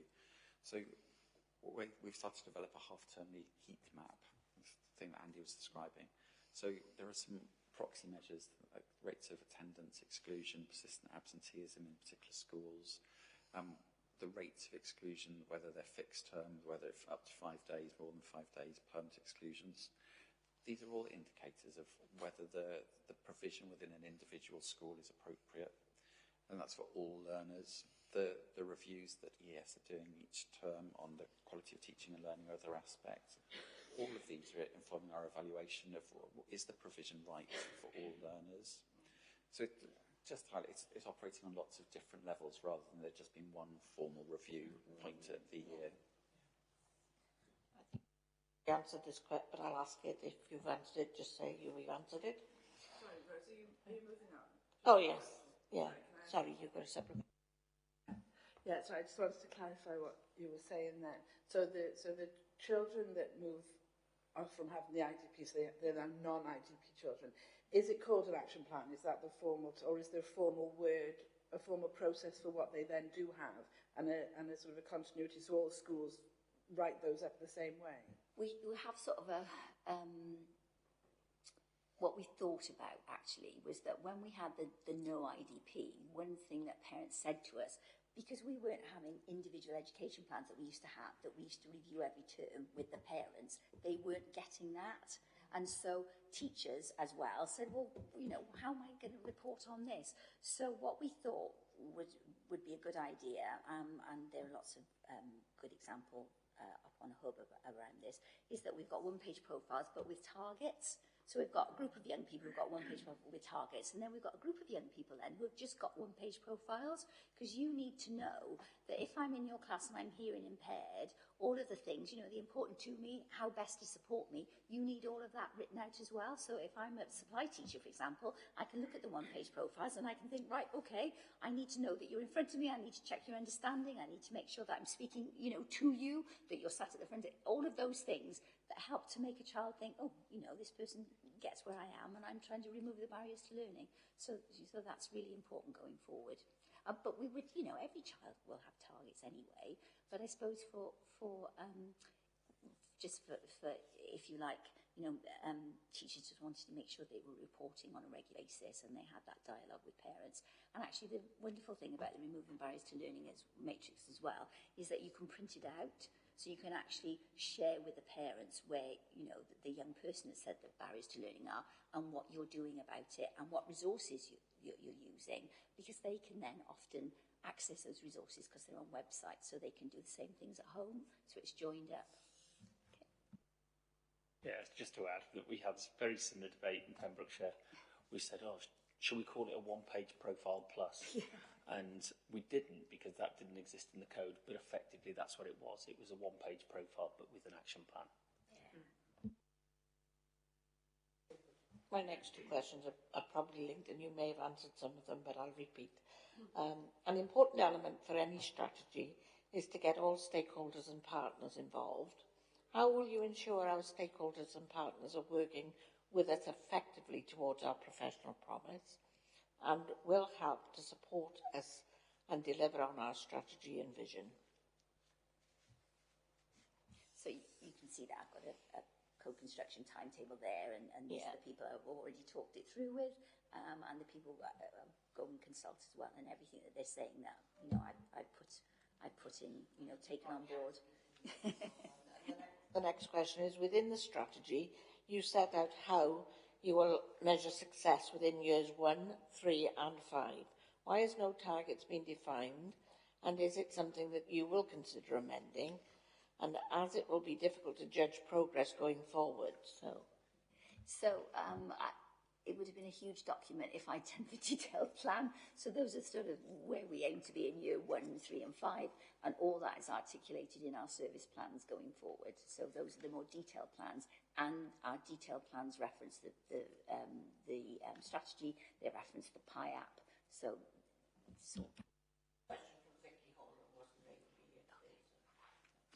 Sorry, Jack, can I just add on? At the moment, there's no targets set on implementation by Welsh Government.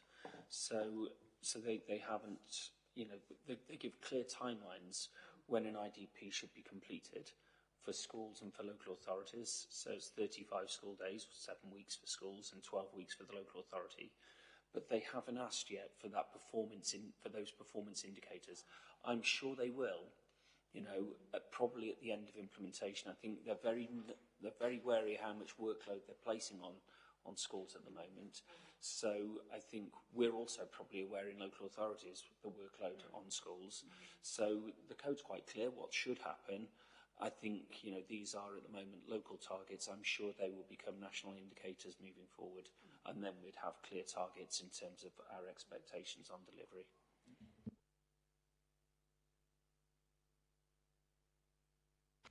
Councillor Alfie Best, welcome to the meeting. Your questions are the next two questions. Yeah, thank you, Chair. I think a lot of this question has been asked throughout the meeting as well, but it's worth going over again.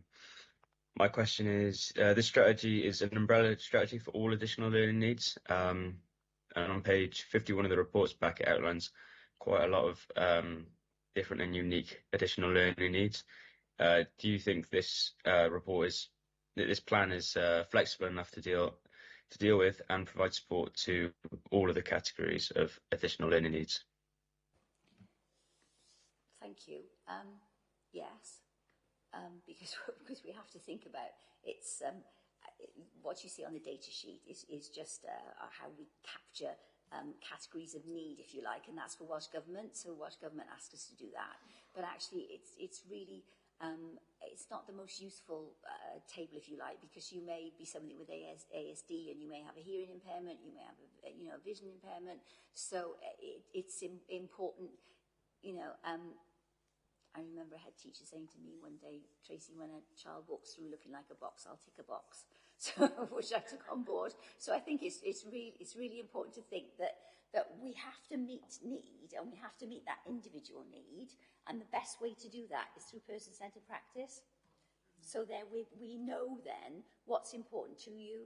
We always start off, it's really weird, and I say this, but when we used to do the old SEN code of practice, and when we used to do our IEP meetings, we didn't very often have the young person there, and we certainly didn't involve them in their decisions or their targets. And we used to start off really by saying, right, you can't do this, you can't do that, you can't do the other.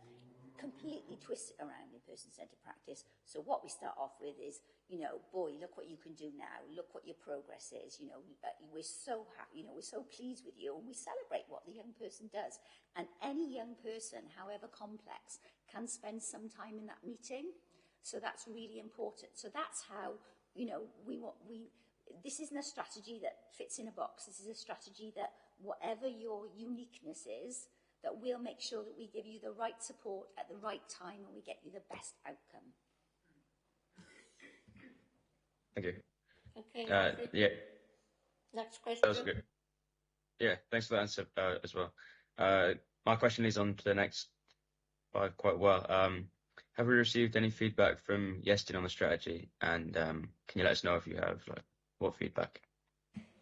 Yeah, so we've received feedback from Iestyn that our inspector has looked at it and said it's in place. Our education consultant that we're working through for the Strategic Improvement Board has looked at it as well. And he did say, I think it was aspirational, which is great because that's what we want it to be. So that's what we're aiming for. So all of that best practice is where we need to, we are moving towards. So that's part of our development plan, going forward for the next 1, 3 and 5 years. So that was the feedback. Our next 5 questions, which will be the last 5, is around Iestyn recommendation 4 on the PR. So Lucy, will you take the first question?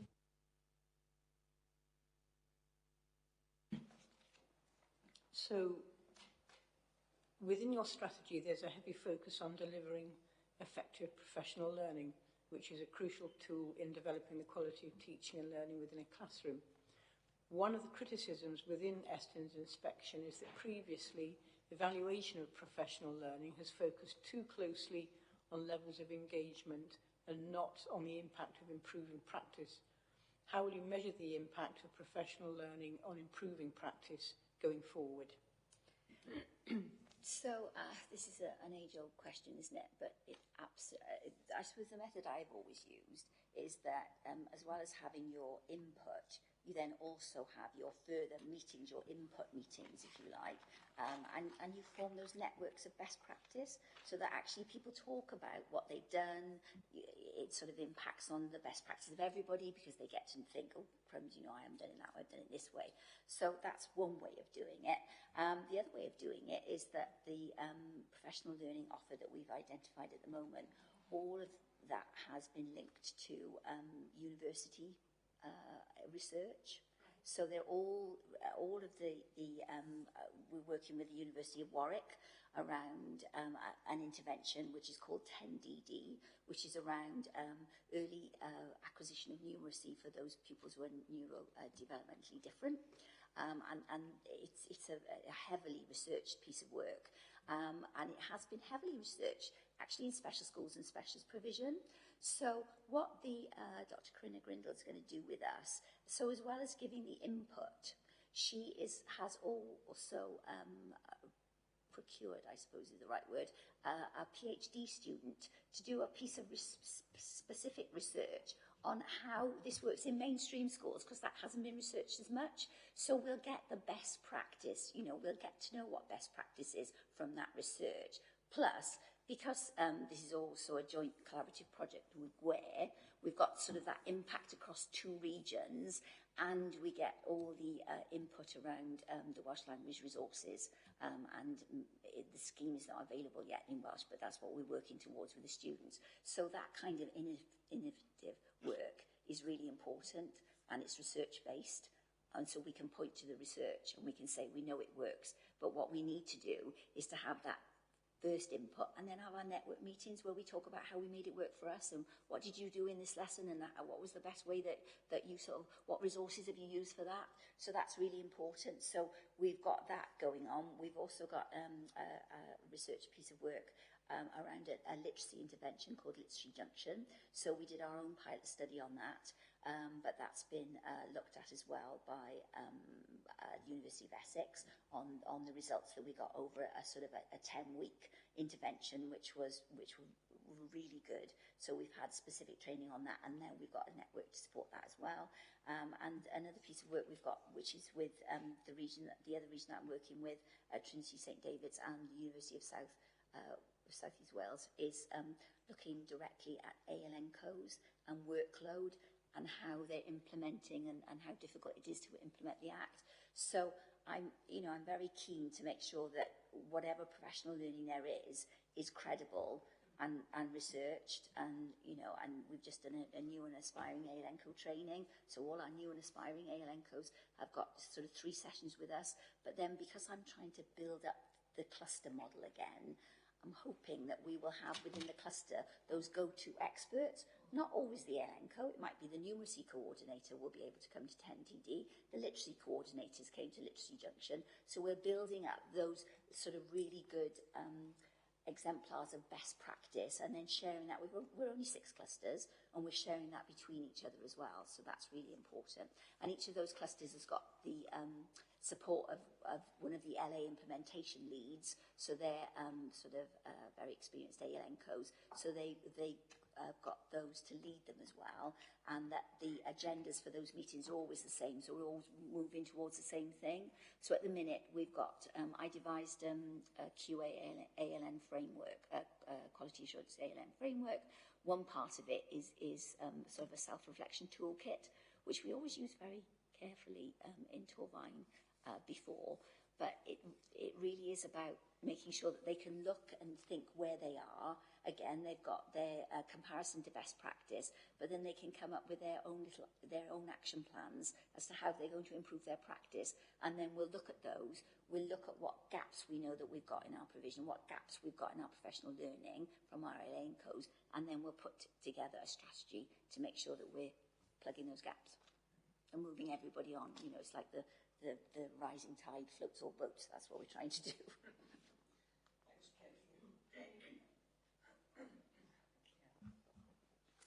So within the Aston report, they state that from limited evidence available, it's demonstrated that the local authority does not have a secure enough understanding of provisions. For an example, how SNRBs are staffed, outcomes for pupils including attendance and exclusion information, and whether the needs of the pupils accepted into the provisions have changed over time. How are you looking into improving this? So we're going to have a complete review of all our specialist provisions. So they're going to work to the same QA framework as mainstream schools as well, because it applies to them. So we'll be looking at their provision maps, we'll be looking at their practice, we'll be sitting down with them and looking at their ALN action plans that they'll put in place and about how they're moving those forward, and we'll check on their progress on that. And then we'll do something that we used to do, but we stopped doing, is that we will ask them to come in and present to us and to tell us, destinations of the pupils, what are the progress of those pupils, what are their standards, what's their performance against their ALN action plan, and all of that sort of is going to be put in place within the next few weeks. I was waiting for Gareth to come, but we'll have, and we need, exactly, all this work, but it'd be a good way for Gareth to get around the special provisions anyway. But, we'll have a framework specifically around a specialist provision that we'll always be able to use, because then we've got our criteria, if you like, to make sure that we've got that consistent basis. And the other thing we want to do as well, as I said before, is to have that development group network with them and to revive that again. So we're all talking and sharing best practice with our special school and with all our specialist provisions as well. So we, again, we all get better. Just to add on that, I think it's early days, obviously, for me, but this isn't something that I haven't looked at before. I think, we completed what we called a learning resource base review within Pembrokeshire. Some of that is making sure you've got the right provision in the right place and also the right designation of need. What is your specialist resource base? What areas of learning or what areas of need are you trying to tackle? So I think the destination is important. The amount of access those learners have to mainstream, opportunities for reintegration, all needs to be looked at. And I think a key element is how are we supporting those teachers and those learning support assistants within those settings to develop the specialisms and stuff like that. So shared CPD across the bases. Often they fall under the same inset as perhaps the schools. Lots of it may not be relevant. Probably what we need to be doing is developing perhaps those CPD opportunities for those individuals within the team. And as Tracy talked about, getting the right entry and exit criteria so we've got the right learners in the right places.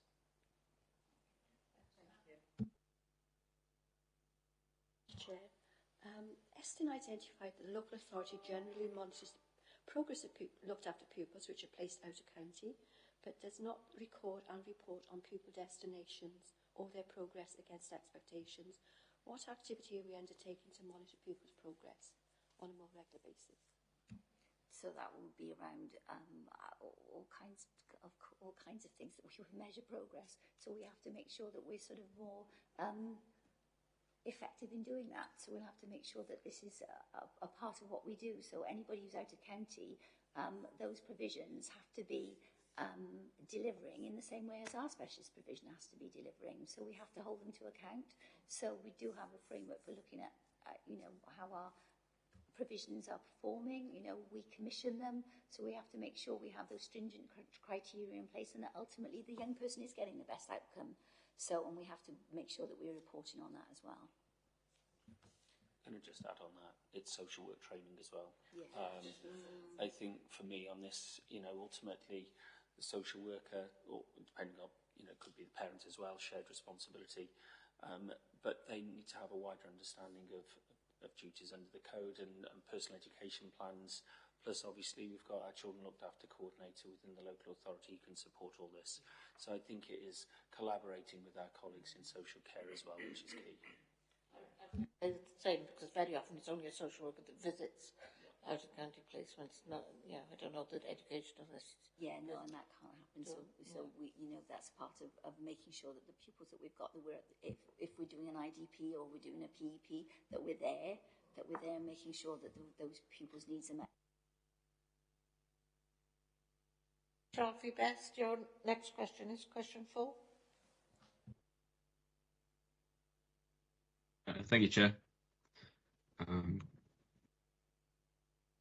Colleagues across the region have been developing Welsh medium resources. However, Eston identified that the local authority is not sufficiently aware of how these could benefit pupils in Torfaen schools. Are these resources now being utilised more appropriately, and if so, how?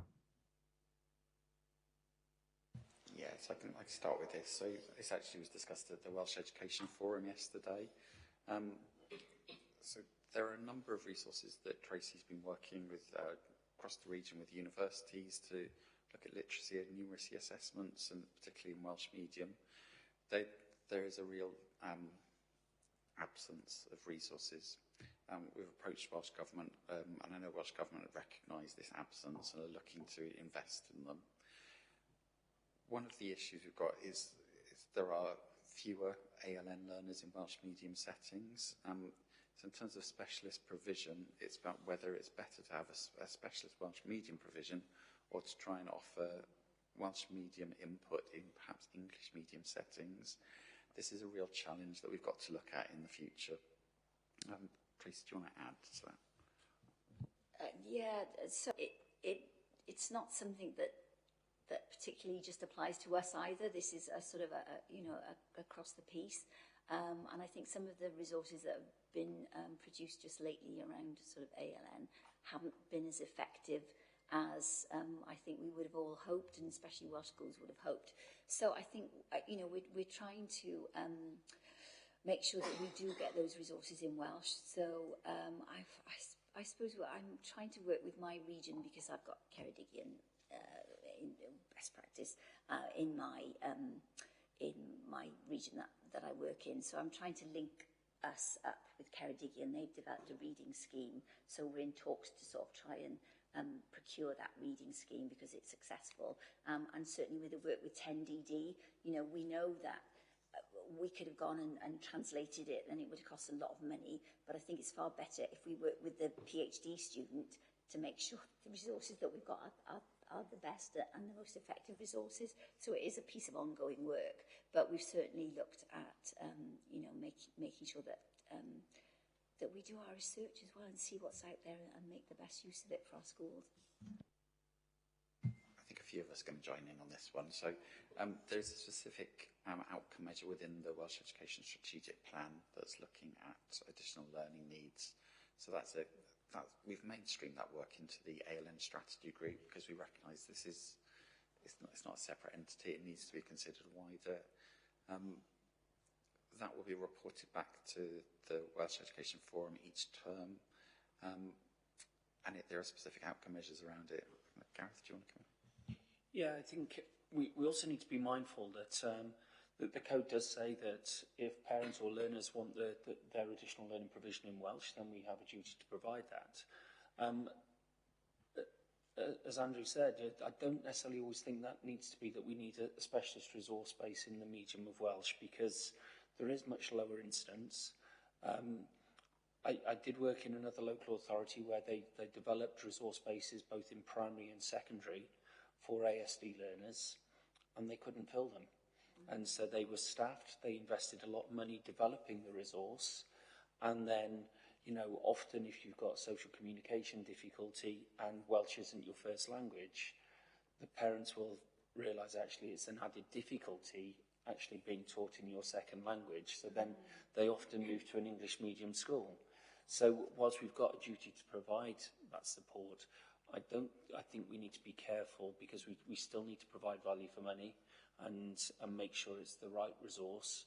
And so that there may well be other options than just think we need to develop specialist resource bases, because perhaps regional collaboration is perhaps the way forward, that we share a learning resource base with our neighbours, etc. So then we can fill them, and then they are efficient resource bases, and we develop the specialist teachers as well that would be required in the medium of Welsh. Interesting. We had a conversation on that one, didn't we? Yeah. Thank you, Alfie. You'll be pleased to know this is the last question. It's a bit of a wordy one, so bear with me. Within Appendix 2, you set out the progress of actions against Eston's recommendations specific to ALN. When the committee looked at the progress against Eston's recommendations 2 and 3 in October 2022, with regards to self-evaluation and improvement processes, members requested that the format of the action plan be amended so that targets, success criteria and intended impacts can be viewed more clearly against the proposed actions. It is difficult to determine from this format whether the actions and intended impacts have in fact been realised and if activities are being undertaken in a timely manner. Maybe a specific recommendation which members want to make going forward, that it comes in a similar format. Yeah. So at the moment, we're in the process of writing our team plans and the service plan for 23-24. So that's moving on to a corporate template. So it's a much clearer read across of what's the action, what's the expected outcome, where it aligns with the post-inspection action plan, the county plan, etc.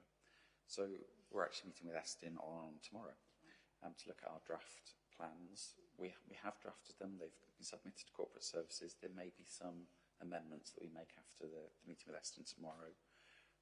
Going forward, it'll be easier because it's that clear read across about actions, expected impact. It's reviewed every, I think it's 6 weeks, I think it is. We recognise it'll be a simpler way of tracking progress. Yeah. And it aligns with the corporate approach.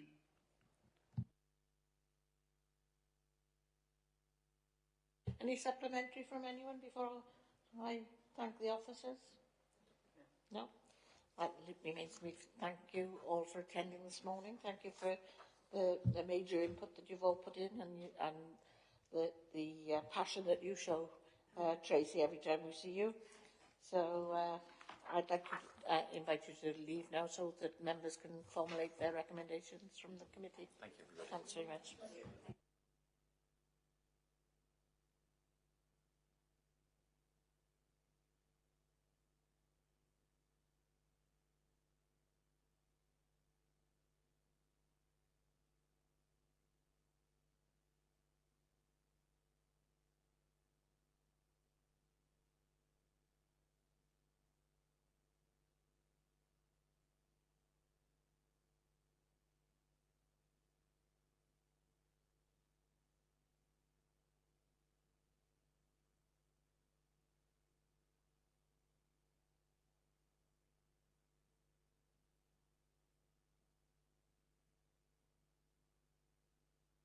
Alfie, you're still online because we've got a quorum to keep. So.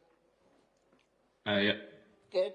If you've got a couple of minutes, that's all. We'll be looking at the recommendations. So, may I remind?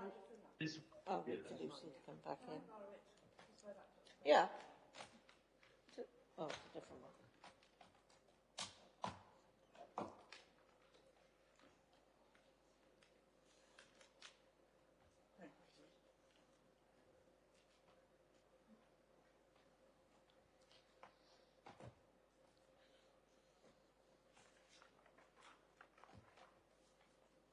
We'll wait for Lucy because otherwise we'll not call it. Oh, yeah, we've got 4, yeah, okay, we'll wait. So, members, I remind you that what's been asked of the Scrutiny Committee, which is to consider, to assess whether the local authority has appropriate arrangements in place to address Eston's recommendations, also to consider the ALN strategy and accompanying headline, medium and long-term plans, and assess whether there is appropriate ALN provision in place and to make comments and recommendations to the executive member where appropriate. So there are a couple of recommendations came out of that. I thought, Leanne, did you want to go through which ones you picked up? The one on the last question was a recommendation. They say that it was... So the first one I think you referred to at the beginning of the meeting related to, I think it's probably more of an action than a recommendation, a glossary of terms to be provided for any future reports that come through to committee, which I think you find quite useful. Can I just check what's coming? Yeah. Still new to this. So if you make...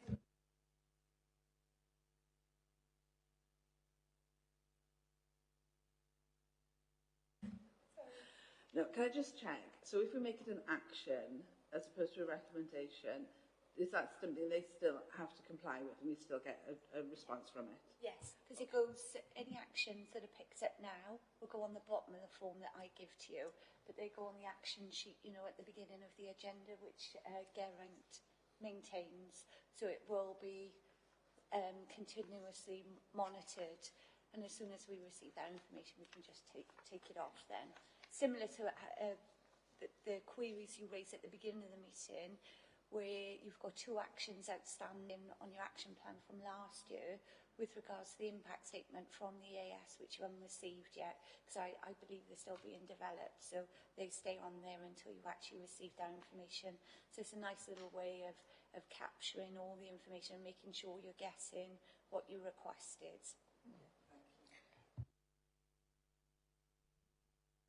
I agree with the glossary of terms on the acronyms. We need to get that point over, and Jane, I know you've mentioned it a couple of meetings. The other one was to add governors and the TAS to the presentation format, so make sure that they're included. I did asterisk the capital works that they were talking about. everybody has an input into. I just wonder whether we could have a briefing on that. Was that now? Yes, was that where they said that different, like the health authority and all feed into all feed into it? Yeah. Whether we could have information. Just having a briefing on what actually, because it in I think it was Andrew, was it? Or one of them said they're doing a lot of work with Capita on making sure that all the partners link into this programme. So a briefing on that one might be good. The other one I picked up was the YouTube training link, whether we could include that in information to members. On the PCP, where they did they brought in young people to go through a test PCP meeting. Tracy did say there's a link on YouTube. Yeah. It's just we need the link, don't we, so we can look for it. Yeah. Anything else? I picked up the easy read guides as well. That was something that she mentioned, wasn't it? And engage to change website. So there's a couple of links there that might be useful, not for the executive member, but for members to pick up on. Anybody else with any recommendations? I don't know if you've covered it now with everything you've just gone through, but against question 19, we had a comment that may make a recommendation for the committee to take forward. Yeah. I don't know if you've covered that one. I was just going to bring that up, actually, because I know in discussions yesterday at pre-agenda, you did want to take that forward as a recommendation. Yeah. To ask them to define their measures of success within the strategy. Yeah. But in all fairness, I don't know whether it's something you want to reconsider, because didn't Gareth say that no target has been set by Welsh Government? But he did say it's likely to come into force. So a recommendation from our committee for it to come into force might be an issue, because if they can't judge on targets, what are we judging on? And to be fair to Tracy, I did think she said, or she referred to a team plan. So within their team plans, they have got those specific measures set out. Right. And I think they do have targets defined she did, within there. Right. Yeah, okay. So, yeah, do you want me to leave that one? What do people think? Well, I was going to say, can we... should we hold them to targets that they're not obliged to be held to yet? If the Welsh Government aren't, and you might say, no, the answer is yes, we should, but I'm thinking, can we do that if they're not yet obliged to be held to targets? I don't think... If they exist, but the Welsh Government aren't really enforcing them yet? I think should we I think it was more about recommending that they think about the targets rather than hold them to them, but think of including targets, wasn't it? Within the strategy. Within the strategy, rather than, once they're in there, we can hold them to it, but it was actually put them in the first place, actually. But if they're in the plans, then do they need to go into the strategy? I'm just trying to think it through logically, really, because I know you discussed yesterday within pre-agenda, didn't you? And I think you confirmed within your opening question, Councillor Seaborn, that the strategy is in fact very comprehensive and informative, although it is within its very early stages and implementation is still, not being realised yet.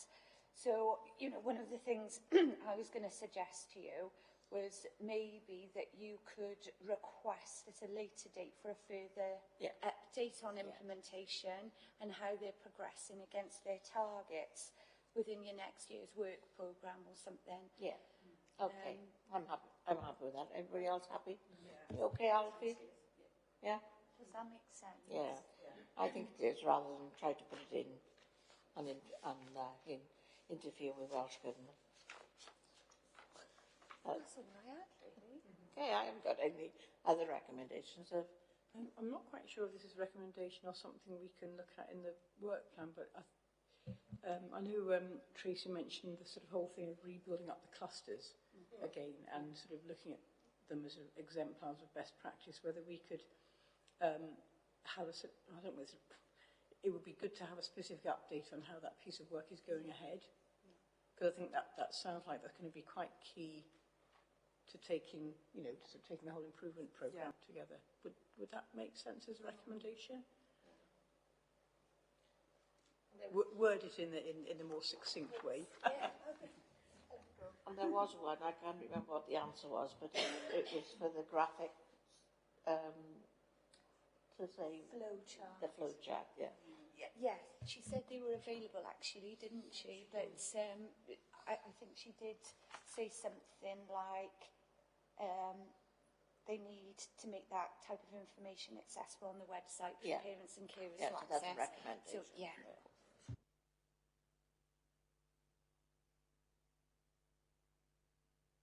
Any comments, Alfie, anything to pick up for any recommendations?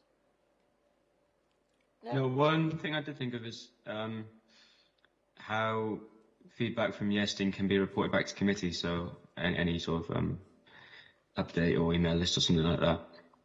I'm not sure how that would translate into a recommendation.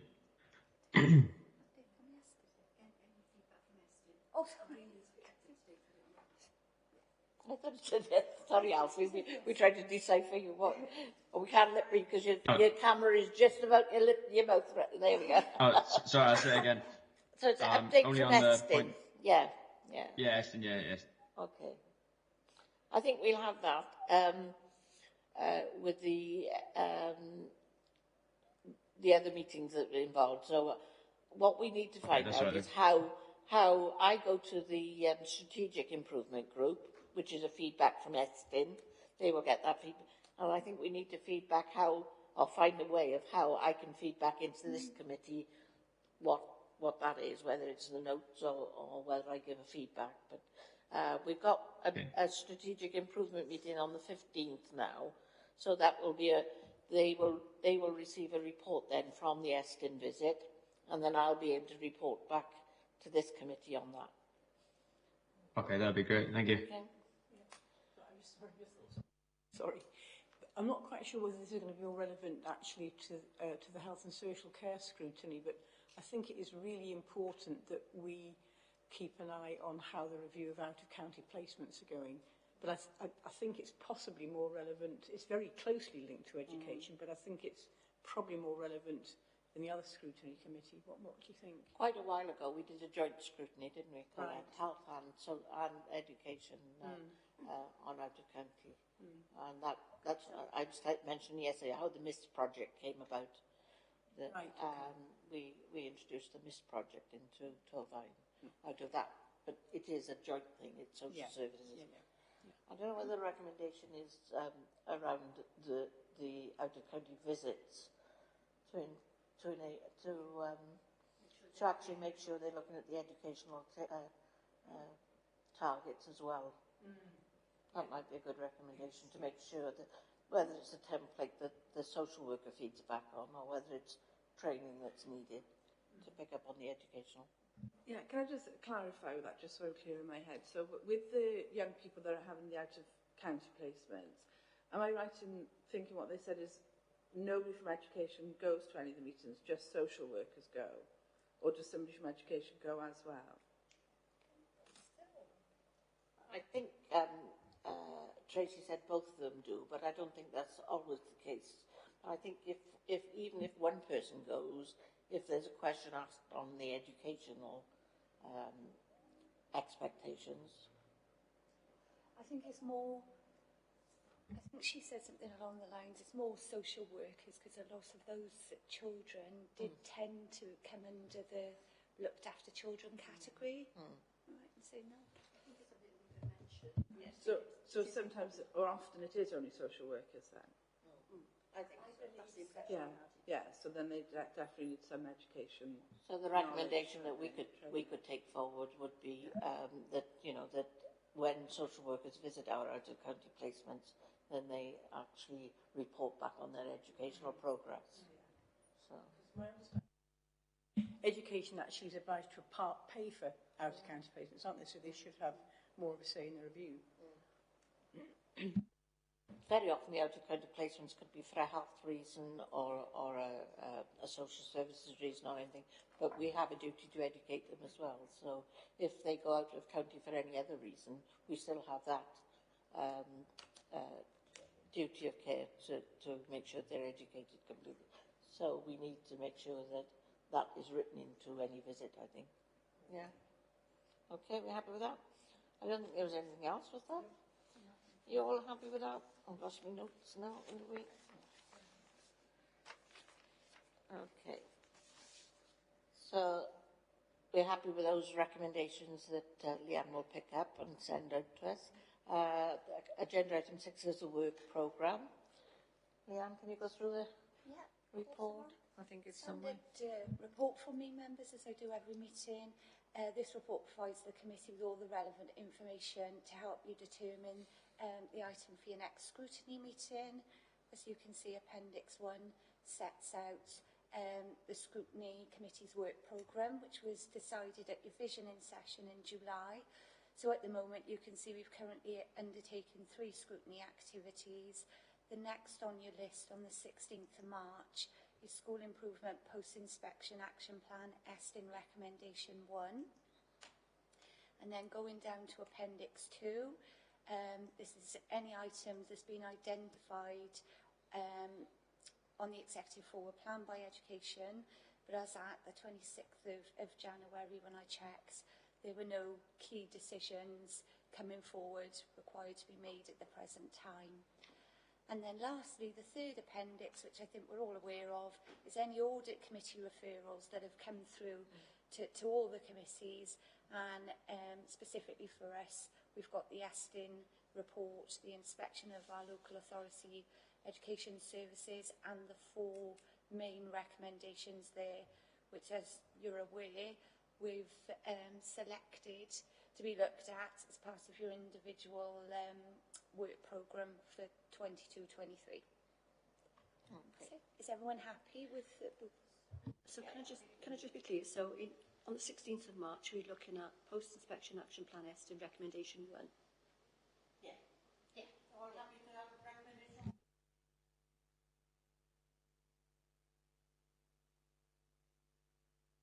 Obviously, that's unless anything emerges, because we like to keep our work programme flexible, of course. Yeah.